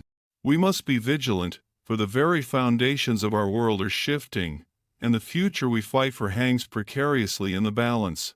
Sofia Alvarez, Resistance Command Briefing, 2042. Chapter 18, Echoes of Betrayal. Opening quote: "Trust is a currency more precious than gold, yet more fragile than glass. Once shattered, it cuts deepest those who held it closest." Freya Lang, Resistance Dispatches, 2042. News article headline: Reich cracks down, Berlin under lockdown as initiative purges suspected dissidents amidst whispers of rebellion. Berlin, Germany, May 16, 2042. A wave of arrests has swept through Berlin as the Fourth Reich intensifies its crackdown on suspected dissidents. The city is under a strict lockdown, with initiative patrols enforcing curfews and conducting random searches. The crackdown comes amidst growing whispers of rebellion within the initiative's ranks, fueled by the recent alliance between Napoleon and Free Spain. Rumors of sabotage and defections have spread, casting a shadow of uncertainty over the Reich's grip on power. Intro Extra, excerpt from Intercepted Initiative Security Bulletin, translated from German: "The cancer of dissent spreads within our ranks. We must excise it with precision and ruthlessness. Loyalty is paramount. Any deviation from the prescribed protocols will be met with swift and decisive action. The Reich's unity is non-negotiable. Those who question our authority, who harbor sympathies for the enemies of progress, will be dealt with accordingly. Let their fates serve as a warning to all who dare to challenge the inevitable. This bulletin, attributed to Elias Richter, reflects the growing paranoia within the Reich's leadership. The alliance between Napoleon and Free Spain, the rumors of internal dissent, and the persistent actions of the resistance have shaken their confidence, forcing them into a reactive posture marked by fear and brutality. Narrative timestamp, May 18, 2042, Resistance Safe House, Hamburg, Germany. The safe house, a cramped apartment nestled within a labyrinthine complex of aging buildings in Hamburg, felt like a cage, the walls closing in as the news from Berlin crackled through the radio.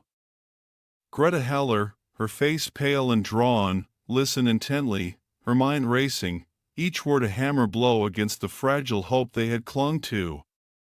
Journal entry, Klaus Heller. Date, May 18, 2042. The initiative is fracturing, but not in the way we had hoped.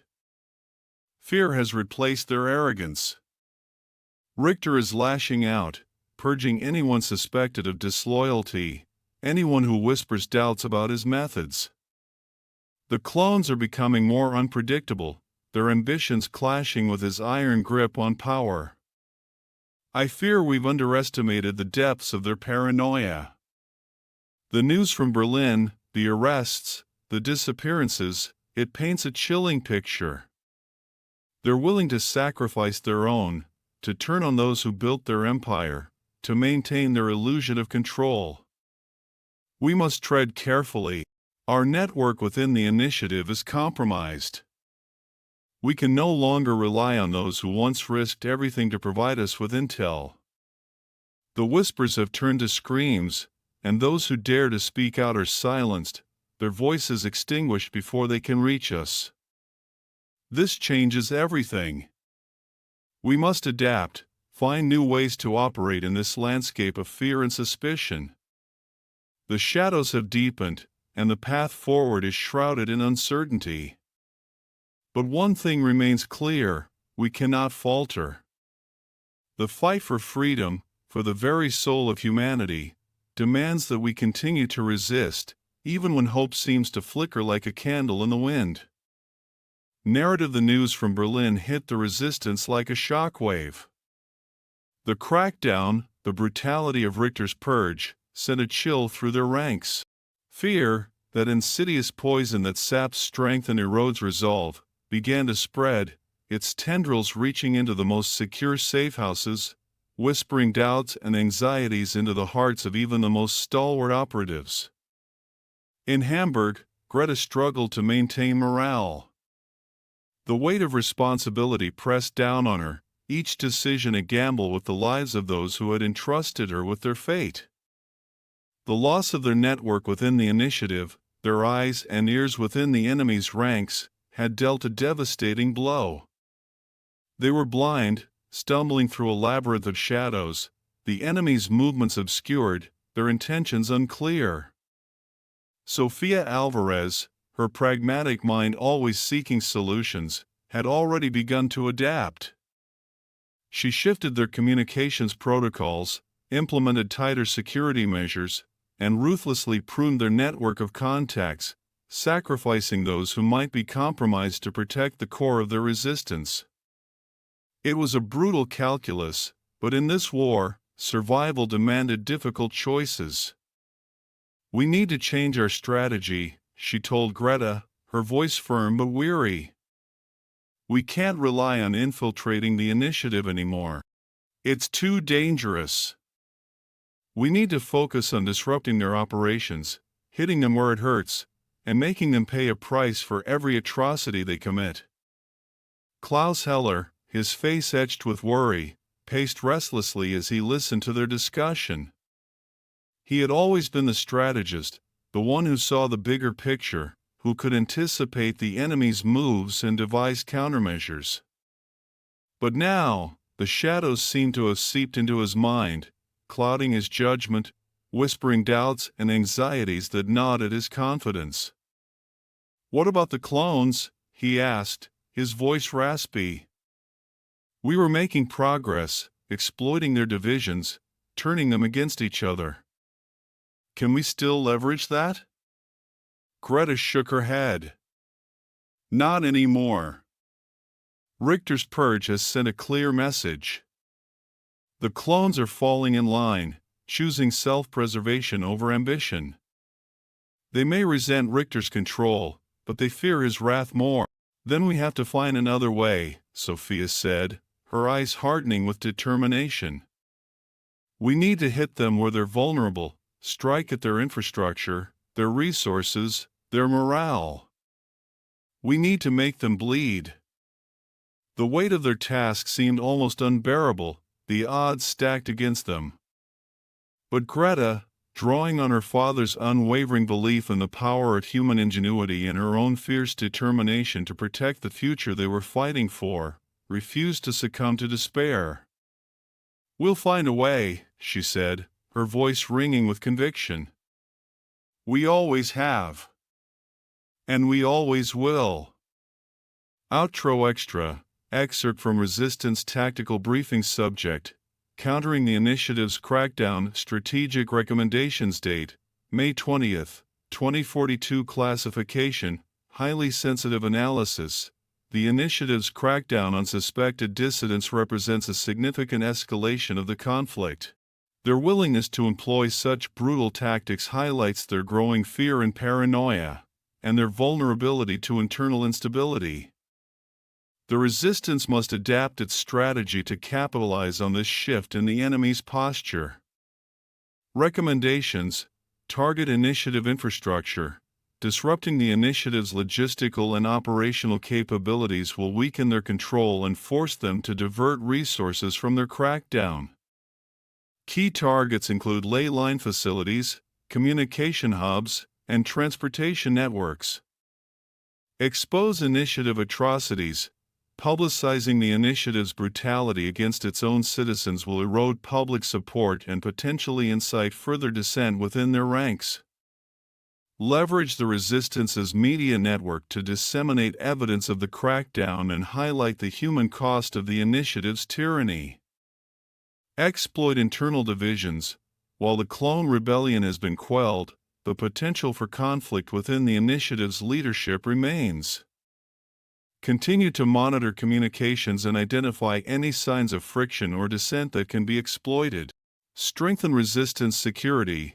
The initiative's intelligence apparatus is actively seeking to infiltrate the resistance.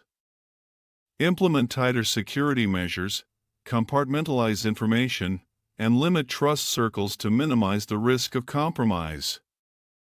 Maintain morale. Fear is the enemy's most potent weapon. The resistance must actively combat fear and despair by celebrating victories, highlighting acts of courage, and emphasizing the justness of their cause. Outro quote: "In the darkest of hours, when shadows seem to consume all hope, the human spirit finds its greatest strength. We will not be broken. We will not surrender. We will fight, not just for our own survival, but for the future we envision, a future where freedom reigns, where tyranny is vanquished, and where the echoes of betrayal fade into the silence of a new dawn." Greta Heller, Resistance Broadcast, May 22, 2042. Bonus Chapter 6, The Last Threshold Opening quote: "Hope is a flame that burns brightest in the face of despair. It is the fuel of resistance, the compass that guides us through the darkest storms, and the beacon that signals the coming dawn." Sophia Alvarez, Resistance Chronicles, 2042 Big News Article Headline: World on Brink, Ramses declares divine rule as clone factions fracture, Resistance makes last stand against crumbling initiative global, July 1, 2042. The world teeters on the precipice of a global conflict unlike any seen before, as Ramses II, the resurrected pharaoh and leader of the rogue faction Zion, has formally declared himself a god king, severing ties with the Phoenix Initiative and laying claim to dominion over vast swaths of the Middle East and North Africa. Ramses's declaration, broadcast globally via hijacked satellite networks, has sent shockwaves through the international community, shattering any remaining hope for a peaceful resolution to the escalating tensions between the Initiative and its increasingly independent clone factions. The Initiative, already weakened by internal divisions and the Resistance's relentless attacks, now faces a threat from within its own ranks, as Ramses, wielding unparalleled mastery of ley line energy and commanding a fanatically loyal army, poses a direct challenge to Elias Richter's authority. Napoleon Bonaparte, leading a faction aligned with Free Spain, has declared neutrality in the conflict, but his ambitions remain a wild card, potentially tipping the balance of power towards either Ramses or Richter. Meanwhile, the Resistance, battered but unbroken, finds itself caught in the crossfire of this multifaceted conflict. Greta Heller, the Resistance's leader, has called for a unified front against all forms of tyranny, but the path forward is fraught with peril, as alliances shift and the very fabric of reality is threatened by the unchecked manipulation of ley line energy. The world watches, gripped by fear and uncertainty, as the lines between past and present blur, and the echoes of history reverberate with the ominous threat of a future consumed by chaos and oppression. Extra, final Resistance broadcast, Sofia Alvarez's rallying call, transcript, source, Resistance Emergency Broadcast Network date, July 2, 2042 location, undisclosed Resistance bunker, Northern Europe speaker, Sofia Alvarez, Resistance Commander transcript, this is Sofia Alvarez, speaking to all those who still hold hope in their hearts, to those who refuse to surrender their freedom to the tyranny of the Phoenix Initiative or the delusions of a self-proclaimed God King. The world stands at a crossroads. The Initiative, the architects of this global nightmare, is fracturing, consumed by its own internal conflicts. Ramses, the puppet they thought they could control, has revealed his true ambitions, his arrogance and lust for power blinding him to the consequences of his actions. They may have their advanced technology, their armies of clones and brainwashed followers, but they have underestimated one crucial element, the indomitable spirit of those who yearn for freedom, who refuse to kneel before tyrants, whether they wear the mask of science or the crown of ancient despots. We are the Resistance. We are the voice of the voiceless, the shield against oppression, the spark that will ignite the flames of rebellion and burn away the shadows of their control. We have fought them in the streets, in the forests, in the shadows of their own facilities. We have disrupted their networks, exposed their lies, and given hope to those who believed all was lost. The fight ahead will be the most challenging we have ever faced. The stakes are higher, the enemy more desperate, the world itself teetering on the brink. But we will not falter. We will not surrender. We will fight with every ounce of strength, every fiber of our being, until freedom is restored, until tyranny is vanquished, until the echoes of their reign of terror fade into the silence of a new dawn. We are the Resistance. And we will prevail. Extra, Memoirs of a Scientist, Reflections on the Lazarus Protocol's Legacy, excerpt, author, Klaus Heller source, Recovered Resistance Data Files date, July 3, 2042 excerpt, The Lazarus Protocol was my creation. It was born out of a desire to heal, to mend the broken bodies of those ravaged by war, to alleviate the suffering of those facing the inevitable decay of time. But like all tools, it could be used for good or for evil. I was blinded by my ambition, by the allure of scientific progress, by the promises of those who claimed to share my vision of a better world. I believed I could control the consequences of my discoveries, that I could prevent them from being used for nefarious purposes. I was wrong. The Initiative twisted my work, weaponized it, turned it into a tool of control and oppression. They used it to extend their own lifespans, to enhance their soldiers, to create an army of augmented operatives capable of enforcing their will upon the world. My guilt is a heavy burden. I cannot undo the past.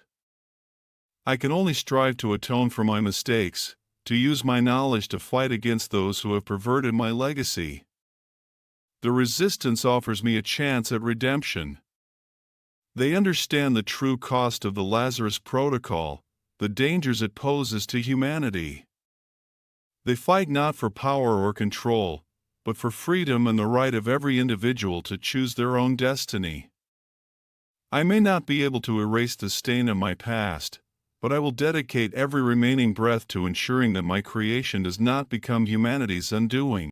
Extra, short story, The Fall of the Last Stronghold, excerpt, narrator, third person limited, Greta Heller, location, Resistance Fortress, Carpathian Mountains, Romania. Date, July 5, 2042. Excerpt, the air was thick with the stench of gunpowder and blood, the once pristine snow stained crimson under a sky choked with smoke.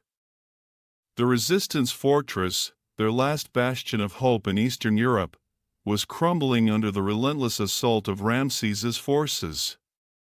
Greta, her face streaked with grime and exhaustion, surveyed the battlefield from atop a ruined tower. The once impregnable walls had been breached, the defenders fighting desperately against a tide of fanatics fueled by Ramses's promises of divine power. Ley line energy crackled through the air, twisting the landscape into grotesque shapes as Ramses, clad in ornate armor that shimmered with ancient power, unleashed devastating attacks upon the defenders. His voice boomed across the battlefield, a chilling blend of ancient pronouncements and modern propaganda, urging his followers to crush the resistance and usher in his new world order. Greta's heart ached at the sight of fallen comrades, their bodies scattered amongst the rubble, their sacrifices a testament to the ferocity of the resistance. Hope was dwindling, but she refused to surrender. As long as even a single spark of defiance remained, the fight for freedom was not lost. Expanded journal entry, Greta's Journal, Reflections on Hope Amidst Despair. Author, Greta Heller. Date, July 18, 2042. Location, Rebuilt Resistance Headquarters, Former Initiative Bunker, Berlin, Germany. Entry, the world is quiet now. The echoes of gunfire have faded. The ley lines hum with a gentler energy, no longer twisted by the initiative's manipulations. We won. But at what cost? The streets of Berlin are crowded with people, rebuilding their lives, reclaiming their city from the grip of fear that held them captive for so long. There's a cautious optimism in the air, a sense that we've crossed a threshold, emerged from a long, dark tunnel into a world where the sun can finally reach us. But I can't shake the feeling of unease. The shadows linger. The scars of the initiative's rule are etched into the fabric of our society. They're in the wary glances people exchange, the hushed whispers in crowded cafes, the sudden silences when someone mentions the past. The initiative may be gone, but their ideology, their ambition, their belief in the right of the powerful to control the lives of the many, still lurks in the shadows. We destroyed their infrastructure, their technology, their leadership, but can we truly eradicate the ideas that fueled their rise? Ramses, the self-proclaimed God King, remains a threat. He consolidates his power in the East, drawing followers with his charisma and promises of a return to a mythical golden age. He is a stark reminder that the allure of authoritarianism, the seductive appeal of a strong leader who promises order amidst chaos, is a constant danger. The future is uncertain, but one thing remains clear: hope endures. It is the flame that burns within each of us, the driving force that compels us to strive for a better world, a world where freedom reigns, where justice prevails, and where the echoes of the Phoenix Initiative's tyranny serve as a constant reminder of the price we paid and the future we must fight to protect. Outro quote: "The world is a tapestry woven with threads of light and shadow. Our choices determine which threads we grasp, which patterns we create, which legacies we leave behind. May we choose wisely, with courage and compassion, so that the tapestry of the future reflects the best of humanity, not the darkness we have overcome." Greta Heller, Reflections on a New Dawn, 2043. Chapter 19, The Final Assault opening quote: "There are no victories without sacrifice, no triumphs without loss. The price of freedom is etched in the heart of every warrior." Greta Heller, Resistance Broadcast, July 1, 2042 News article headline: Resistance launches coordinated global assaults, initiative strongholds under siege. Global, July 1, 2042. In a daring and coordinated offensive, the Resistance has launched simultaneous attacks on key Phoenix Initiative strongholds across the globe. From the heart of Berlin to the remote ley line facilities in South America, the Resistance is striking with unprecedented ferocity, capitalizing on internal divisions within the initiative and the growing wave of global unrest. Initial reports indicate significant disruptions to the initiative's operations, but the cost of these victories is high, as casualties mount on both sides. The world watches with bated breath, knowing that the fate of humanity hangs in the balance of this decisive conflict. Intro Extra, Declassified Resistance Strategy Document Operation, Global Liberation Date, June 25, 2042. Classification, Ultra Top Secret Objective: to cripple the Phoenix Initiative's infrastructure, disrupt their control over ley line energy, and create a window of opportunity for a decisive final assault. Phase 1, Coordinated Strikes on Key Initiative Targets: Berlin, Target, Hitler's Clone, Neutralization, Strategic Disruption of Command and Control. Munich, Target, Lazarus Protocol Research Facilities, Disruption of Cloning and Augmentation Programs. Buenos Aires, Target, Ley Line Synchronization Hub, Disruption of Global Energy Network. Vienna, Target, Nexus, Attempt to isolate and contain potential threats from deeper ley line access. Phase 2, Exploit internal divisions within the initiative by amplifying conflicts between clone leaders, disseminating misinformation to sow discord among initiative ranks, targeting key personnel for defection or elimination. Phase 3, Rally global support for the Resistance, expose the initiative's atrocities and manipulations through targeted leaks and broadcasts. Inspire hope and defiance among populations under initiative control. Establish secure communication channels for coordination and support. Narrative timestamp, Berlin, July 1, 2042, 6 o'clock hours. The pre-dawn darkness cloaked Berlin in an eerie stillness, the silence broken only by the distant rumble of approaching thunder. The air was thick with tension, the kind that crackled like static electricity, as if the city itself held its breath, anticipating the storm to come. Journal entry, Greta Heller, personal log date, July 1, 2042. Location, undisclosed time, 5:45 hours. This is it. The culmination of years of struggle, sacrifice, and unwavering hope.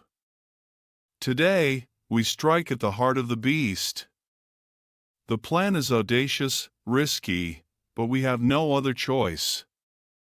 The initiative's grip on the world tightens every day, and the cost of inaction is far greater than the risks we face now. We are striking at key targets across the globe, hoping to cripple their infrastructure, sow chaos within their ranks, and ignite a spark of rebellion that will sweep across the world. We are outnumbered, outgunned, but we have something they don't: the burning fire of conviction, the unwavering belief in a future where humanity is free. I know the cost will be high. We are sending brave souls into the jaws of the beast, knowing that many will not return. But their sacrifice will not be in vain. Their courage will pave the path to freedom. We will not falter. We will not yield. We will prevail. For humanity. For freedom. For the future.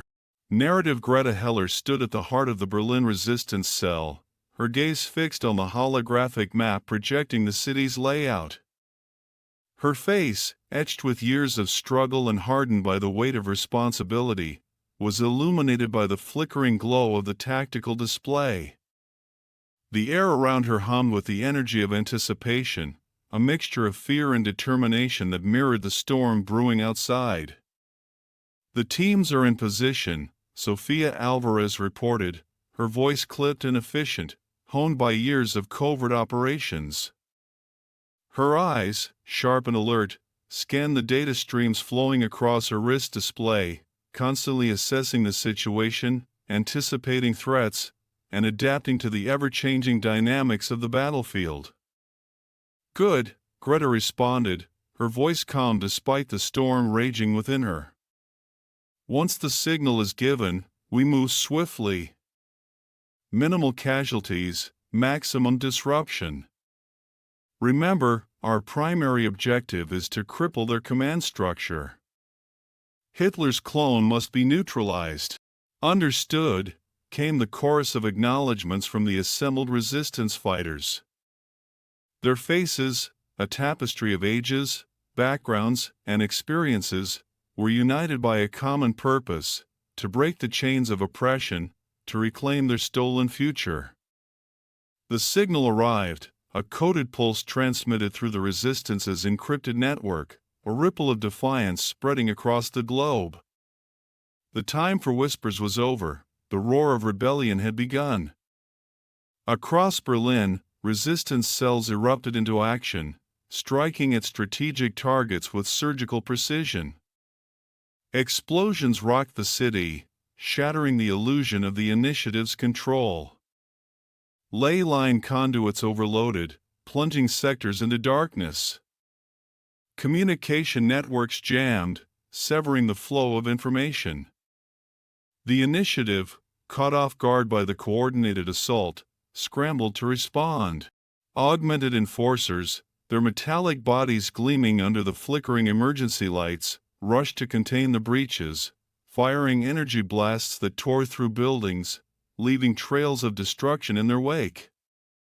Drones swarmed the skies, their sensors searching for the source of the rebellion, their weapons primed to eradicate any threat to the initiative's order. But the resistance had anticipated their moves. Decades of living under the initiative's oppressive rule had taught them to adapt, to anticipate, to strike with the swiftness and ferocity of a cornered animal. They knew the city's underbelly like the back of their hands, utilizing hidden tunnels, abandoned subway lines, and the labyrinthine network of sewers to move unseen, to strike with deadly precision. At the heart of the initiative's Berlin stronghold, a fortified complex built atop the ruins of the Reichstag, Hitler's clone, surrounded by his loyal guard, received the news of the attacks with a chilling calm. His face, a mask of cold indifference, betrayed no hint of fear or concern. "So, the rats have finally decided to bite," he said, his voice a chilling echo of the past, a specter of hatred resurrected by the initiative's hubris. "They think they can challenge our order, our vision for a perfected world. They are fools." Mein Führer, Elias Richter interjected, his voice laced with a mixture of respect and barely concealed irritation. "We must respond swiftly. These attacks are coordinated, strategic. They are exploiting the unrest we have been working so hard to quell." "Then crush them," Hitler's clone commanded, his voice hardening. "Deploy the reserves. Activate the synchronization protocols. Let them feel the full force of our power. Show them the futility of their rebellion." But as the initiative's forces mobilized, cracks began to appear in their seemingly impenetrable facade. Clones, their minds wrestling with the echoes of their past lives, questioned orders, hesitated, and, in some cases, outright disobeyed. Napoleon, his ambition inflamed by the chaos, saw an opportunity to seize power, turning his forces against Richter's loyalists. Ramses, believing himself to be a god reborn, ignored the strategic directives and focused on consolidating his control over key ley line nodes, furthering his own agenda. The resistance, anticipating these divisions, exploited them ruthlessly. They disseminated misinformation, amplified rivalries, and turned the initiative's strengths against them. They were not simply fighting a war, they were orchestrating a symphony of chaos, a crescendo of rebellion designed to shatter the initiative's control from within. The battle for Berlin raged for hours, a brutal dance of destruction and defiance. The city became a labyrinth of fire and smoke, the air thick with the stench of burning metal and the acrid tang of ozone released by the clash of ley line energy. The streets, once bustling with the controlled order of the initiative's rule, became battlegrounds, echoing with the crackle of gunfire, the roar of explosions, and the screams of the dying. At the heart of the storm, Greta Heller, leading a small team of resistance fighters, infiltrated the Reichstag complex. Their mission, to neutralize Hitler's clone, to decapitate the symbolic head of the beast. Outro Extra, Resistance Field Report Operation, Valkyrie Location, Berlin Date, July 1, 2042 Outcome, Mission Successful. Hitler's clone neutralized.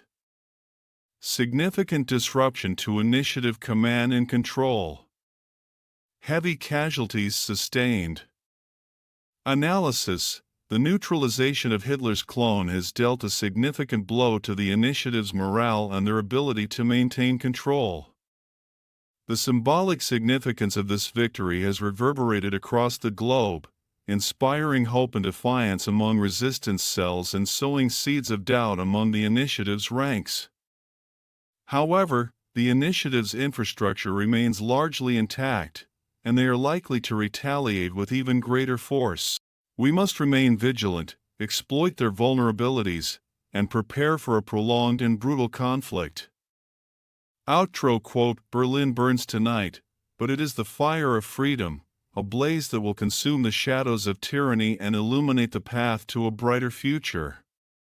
Greta Heller, Resistance Broadcast, July 2, 2042 Chapter 20, Krauss's Endgame opening quote: The world is a canvas, and we are the artists. But true art requires sacrifice, the willingness to reshape reality to achieve a higher vision.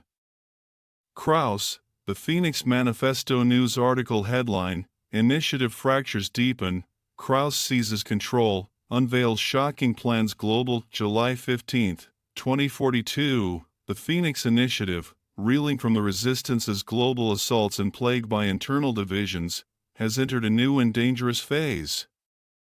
Krauss, the architect of the initiative's ideological core, has seized control, ousting Elias Richter and consolidating power under his own banner. In a chilling address broadcast across all initiative channels, Krauss outlined his vision for the future, a world reshaped according to his twisted principles, where humanity is forcibly evolved through radical genetic manipulation and neural conditioning. Global leaders have denounced Krauss's plans as a threat to humanity, while the resistance prepares for a final, desperate battle against an enemy more dangerous than ever before. Intro Extra Intercepted Initiative Transmission Sender, Krauss Recipient, All Initiative Personnel Date, July 10, 2042 Classification, Ultra Top Secret. The time for half measures is over. Richter's obsession with control has blinded him to the true potential of our work. We are not merely conquerors, we are architects of a new world, a new humanity. The weak, the flawed, the resistant elements must be purged. Through the power of the ley lines and the Lazarus Protocol, we will accelerate evolution, creating a superior species, one worthy of inheriting the Earth. Project Horizon was merely a stepping stone. I now unveil its true purpose, Project Ragnarok. We will not simply control the world, we will remake it.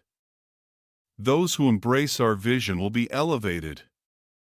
Those who resist will be eradicated. The future begins now. Narrative timestamp, Vienna, July 15, 2042, 12 o'clock hours. The Vienna Nexus, a sprawling complex of gleaming metal and pulsating ley line energy, stood as a monument to the initiative's ambition, and now, to its fractured state. The air thrummed with an unnatural energy, a palpable tension that mirrored the chaos unfolding within its walls. Journal entry: Greta Heller. Date: July 15, 2042. Location: en route to Vienna. Time: 11 o'clock hours. We've dealt the initiative a blow, but at a terrible cost. Berlin was a victory, but a Pyrrhic one. So many good people gone. Sophia, she fought with the courage of a lioness, but even the bravest hearts can be extinguished. The news of Klaus's takeover sends chills down my spine. He's always been the true architect of the initiative's evil, the mastermind behind their ideology of control. Project Ragnarok, the name itself speaks of destruction and rebirth. He's not simply aiming for domination, he wants to remake humanity in his own twisted image. Vienna is our last stand. We have to stop him there, at the source of his power. But our forces are depleted, our resources stretched thin. And now, with the clones vying for control, the battlefield has become even more treacherous. I can only hope that the chaos they've created will work in our favor. We need to exploit their divisions, turn their ambition against them. This is more than just a fight for freedom now, it's a fight for the very soul of humanity. We have to win. We have to. Narrative: the news of Klaus's coup had sent shockwaves through the resistance. Fear mingled with a grim determination as they prepared for the final confrontation. Vienna, the heart of the initiative's ley line network and the birthplace of their most ambitious projects, was now the focal point of the conflict. Greta, her grief over Sophia's death a heavy weight in her chest, rallied her remaining forces. Their journey to Vienna was fraught with danger. The initiative's surveillance network, though disrupted, was still formidable. Augmented enforcers patrolled the skies, searching for any sign of resistance activity. Along the way, they encountered pockets of chaos, evidence of the initiative's fracturing control. Clone factions clashed, vying for control of territories and resources. Civilian uprisings, fueled by the resistance's broadcasts and the initiative's own brutality, erupted in cities and towns across Europe.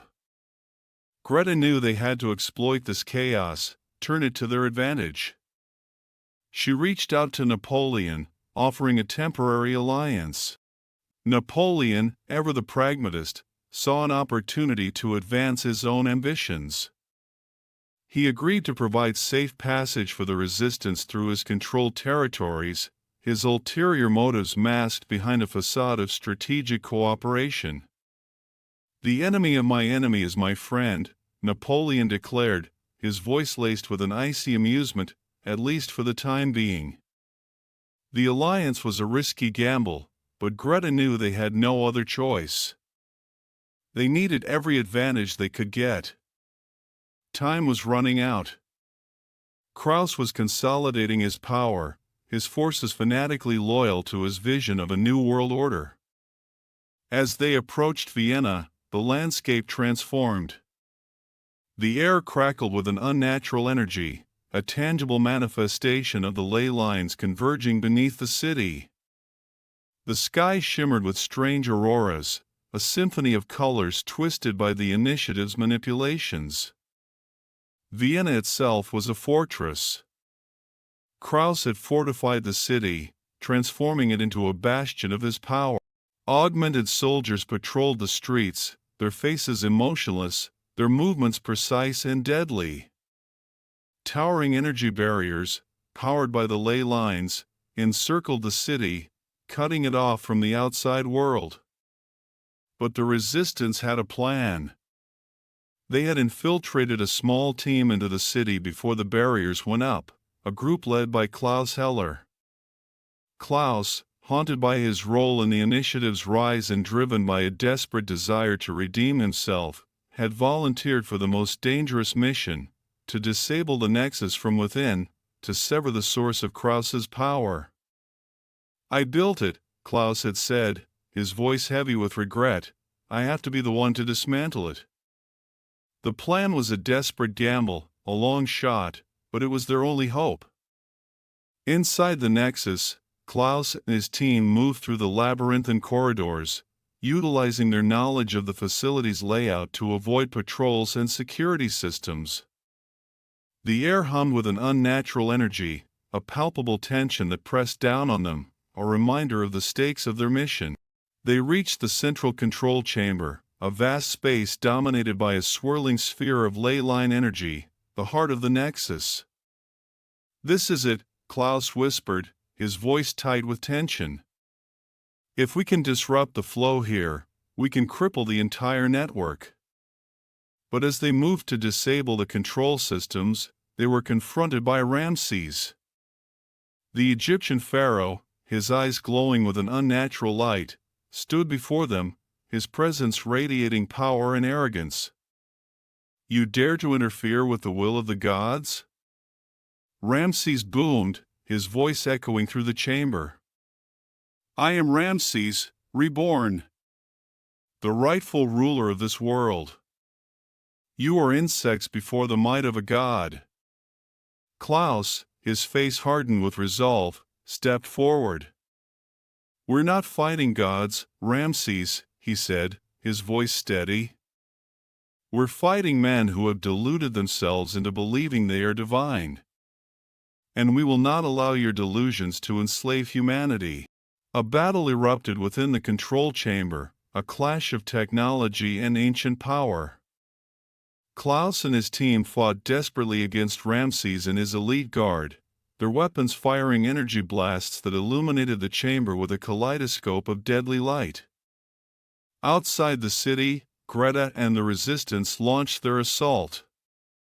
Napoleon's forces, true to their word, created a diversion, drawing the initiative's attention away from the main attack. The resistance, utilizing stolen initiative technology and a network of tunnels, breached the energy barriers, pouring into the city. The battle for Vienna raged. Resistance fighters clashed with augmented soldiers, their desperate cries echoing through the streets. Buildings crumbled under the weight of energy blasts. The sky crackled with ley line energy, the very fabric of reality seeming to warp and twist under the strain of the conflict. Inside the Nexus, Klaus and his team managed to disable the control systems, the swirling sphere of energy flickering and dimming.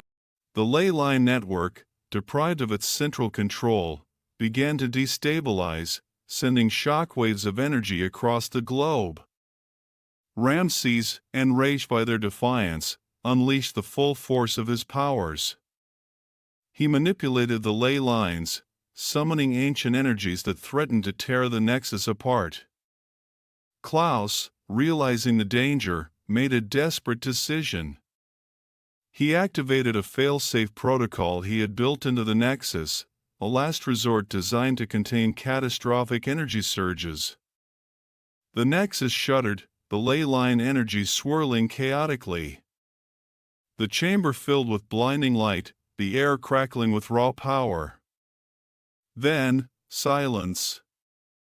The Nexus, drained of its energy, fell dark.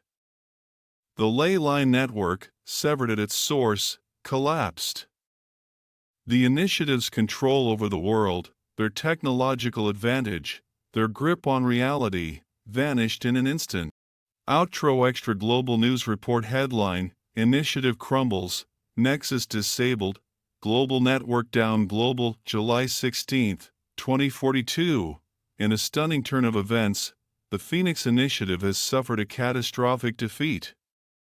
The resistance, in a coordinated assault on the Vienna Nexus, has disabled the initiative's ley line network, severing their control over the world. Reports are pouring in from across the globe, detailing the collapse of the initiative's infrastructure, the deactivation of their augmented soldiers, and the widespread chaos that has ensued. The fate of Klaus and his remaining forces is unknown, but the initiative's reign of terror appears to be over. The world, now free from the initiative's control, faces an uncertain future, but a glimmer of hope shines through the darkness. Outro quote: "The shadows have receded, but the battle is far from over. We have won a victory, but the fight for a truly free world has just begun." Greta Heller, Resistance Broadcast, July 17, 2042. Chapter 21, Ashes of Victory. Opening quote: "Victory is a fragile thing, a fleeting moment in the tide of history. It is in the aftermath, in the rebuilding, that the true test begins." Sophia Alvarez, Resistance Dispatches, 2042 news article headline: World reels from initiative collapse, chaos and uncertainty grip nations. Global, July 17, 2042. The world is struggling to come to terms with the sudden collapse of the Phoenix Initiative. The disabling of the Vienna Nexus has sent shockwaves across the globe, leaving a void of power and a legacy of chaos. Governments are scrambling to restore order, while the remnants of the initiative, scattered and disorganized, pose a lingering threat.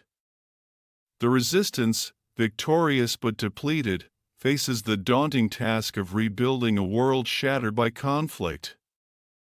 The question on everyone's mind is, what comes next? Intro Extra, Resistance Field Report Location, Former Initiative Stronghold, Berlin. Date, July 17, 2042. Author, Captain Anya Volkov. Summary: the Berlin Stronghold, once a symbol of the initiative's power, now lies in ruins, a testament to the ferocity of the recent battle. The streets are littered with deactivated augmented soldiers, their blank eyes staring vacantly into the sky. We've secured the perimeter, but the mood is somber. We've lost so many good people. The victory feels hollow.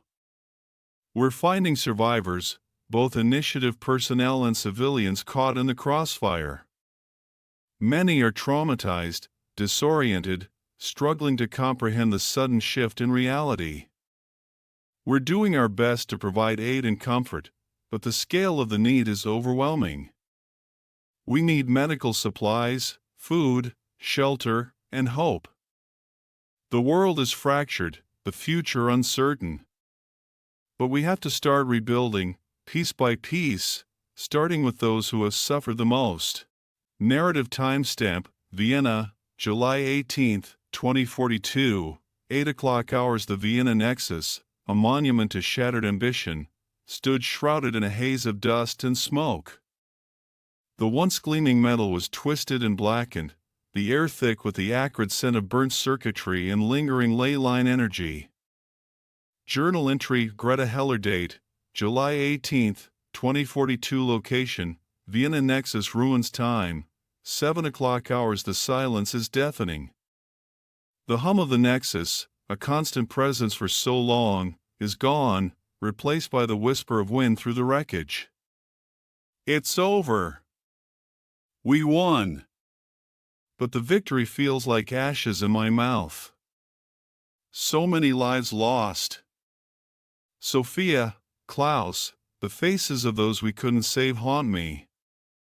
I look at the faces of our people, exhaustion etched deep, eyes reflecting the horrors they've witnessed.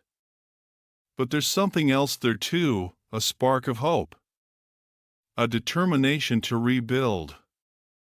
I know the challenges ahead are immense. The initiative's grip on the world was deep, its tendrils woven into every aspect of society. We have to dismantle their systems, restore what was broken, heal the wounds they inflicted. But where do we even begin? The world is looking to us, the resistance, for guidance. We were the fighters, the rebels, but now we have to be the builders, the healers. A terrifying responsibility, but one we can't shirk. I just hope we're up to the task. Narrative: the days following the collapse of the initiative were a blur of activity and emotion. The world was in a state of shock, the sudden shift in power leaving a vacuum filled with uncertainty and fear. Greta, physically and emotionally drained, found herself thrust into a new role, leader, not just of the resistance, but of a world struggling to rebuild. She assembled a council of trusted advisors, drawing on the expertise of former initiative scientists, resistance commanders, and representatives from the newly liberated territories. The challenges were immense. The initiative's infrastructure, though crippled, still held remnants of their control. Augmented soldiers, though deactivated, remained a potential threat. Their neural implants, a legacy of the initiative's obsession with control, left many civilians vulnerable to manipulation. Food shortages, exacerbated by the initiative's disruptions to agricultural systems, threatened to spark widespread famine. Economic systems, reliant on the initiative's technologies, teetered on the brink of collapse. The clones, freed from the initiative's control, posed a unique challenge. Some, like Napoleon, sought to carve out their own empires, their ambitions unchecked by the now absent hand of Klaus. Others, like Ramses, retreated into isolation, their visions of godhood shattered by the reality of their mortality. The resistance, fragmented and depleted, struggled to maintain order. Factions within their ranks, united by the common goal of defeating the initiative, now found themselves at odds over the future of the world. Some, hardened by the conflict, advocated for a strong centralized government, believing that only a firm hand could prevent the world from descending back into chaos. Others, wary of replicating the initiative's mistakes, championed a decentralized system, emphasizing local autonomy and individual freedom. Greta, torn between the need for order and the desire for freedom, navigated these tensions carefully, seeking to forge a path forward that balanced security with liberty. She knew they couldn't simply dismantle the initiative's systems and hope for the best. They had to build something new, something better, a world where freedom and justice could flourish. The first priority was to address the immediate humanitarian crisis. The resistance, utilizing their network of contacts and hidden resources, coordinated relief efforts, distributing food, medical supplies, and shelter to those in need. They reached out to neutral nations, seeking assistance in rebuilding infrastructure and providing expertise in areas devastated by the conflict. The world, shocked by the scale of the initiative's abuses, responded with a wave of humanitarian aid, a glimmer of hope amidst the darkness. Next, they focused on dismantling the initiative's remaining control mechanisms. They worked with former initiative scientists to disable surveillance systems, neutralize augmented soldiers, and develop countermeasures for the neural implants that still lingered in the minds of many. This process was slow and painstaking, fraught with technical challenges and ethical dilemmas. The neural implants, designed to control and manipulate, were deeply embedded in the minds of those affected. Removing them carried the risk of severe psychological trauma, even death. Greta established a commission of ethicists and scientists to oversee the process, ensuring that the removal of the implants was done safely and with the full consent of those affected. The political landscape was equally complex. The collapse of the initiative had left a power vacuum, with nations and factions vying for influence. The Russian Empire, emboldened by the initiative's downfall, sought to expand its territories, their ambitions fueled by Peter the Great's dreams of restoring Russia to its former glory. Free Spain, wary of any centralized power, retreated into isolation, their focus on rebuilding their own society according to their principles. Zion, shattered by the disillusionment of Ramses and the power struggles within its ranks, fragmented into smaller factions, their influence waning. Napoleon's France, ever opportunistic, sought to forge alliances, playing different factions against each other in a bid for dominance. Greta, recognizing the danger of this fragmentation, worked tirelessly to build bridges, to foster cooperation and understanding between the different factions. She organized a global summit, inviting representatives from nations and organizations across the world to participate in a dialogue about the future. The summit was tense and contentious. Old grudges, ideological differences, and the scars of the conflict made meaningful conversation difficult. But Greta, drawing on her own experiences and the lessons learned from the resistance's struggle, spoke with passion and conviction, urging the delegates to look beyond their differences and work together to build a better world. She spoke of the need for forgiveness, for reconciliation, for understanding the root causes of the conflict that had nearly destroyed them all. She spoke of the importance of individual freedom, of self-determination, of the right of every person to choose their own destiny. Her words resonated, her passion inspiring hope in a world weary of conflict. The delegates, moved by her sincerity, began to engage in meaningful dialogue, to listen to each other, to recognize their shared humanity. The process was slow and arduous, fraught with setbacks and frustrations. But gradually, a framework for a new world order began to emerge, a system based on cooperation, respect for diversity, and a commitment to peace. The road ahead was long, the challenges immense. But the seeds of hope had been planted, the first steps towards a better future taken. The world, scarred but not broken, began to heal. Outro Extra Greta Heller's address to the global summit. We gather here today, not as victors or vanquished, but as survivors. We have all suffered, we have all lost. But from the ashes of conflict, a new opportunity arises. We have the chance to build a world where the mistakes of the past are not repeated, a world where freedom, justice,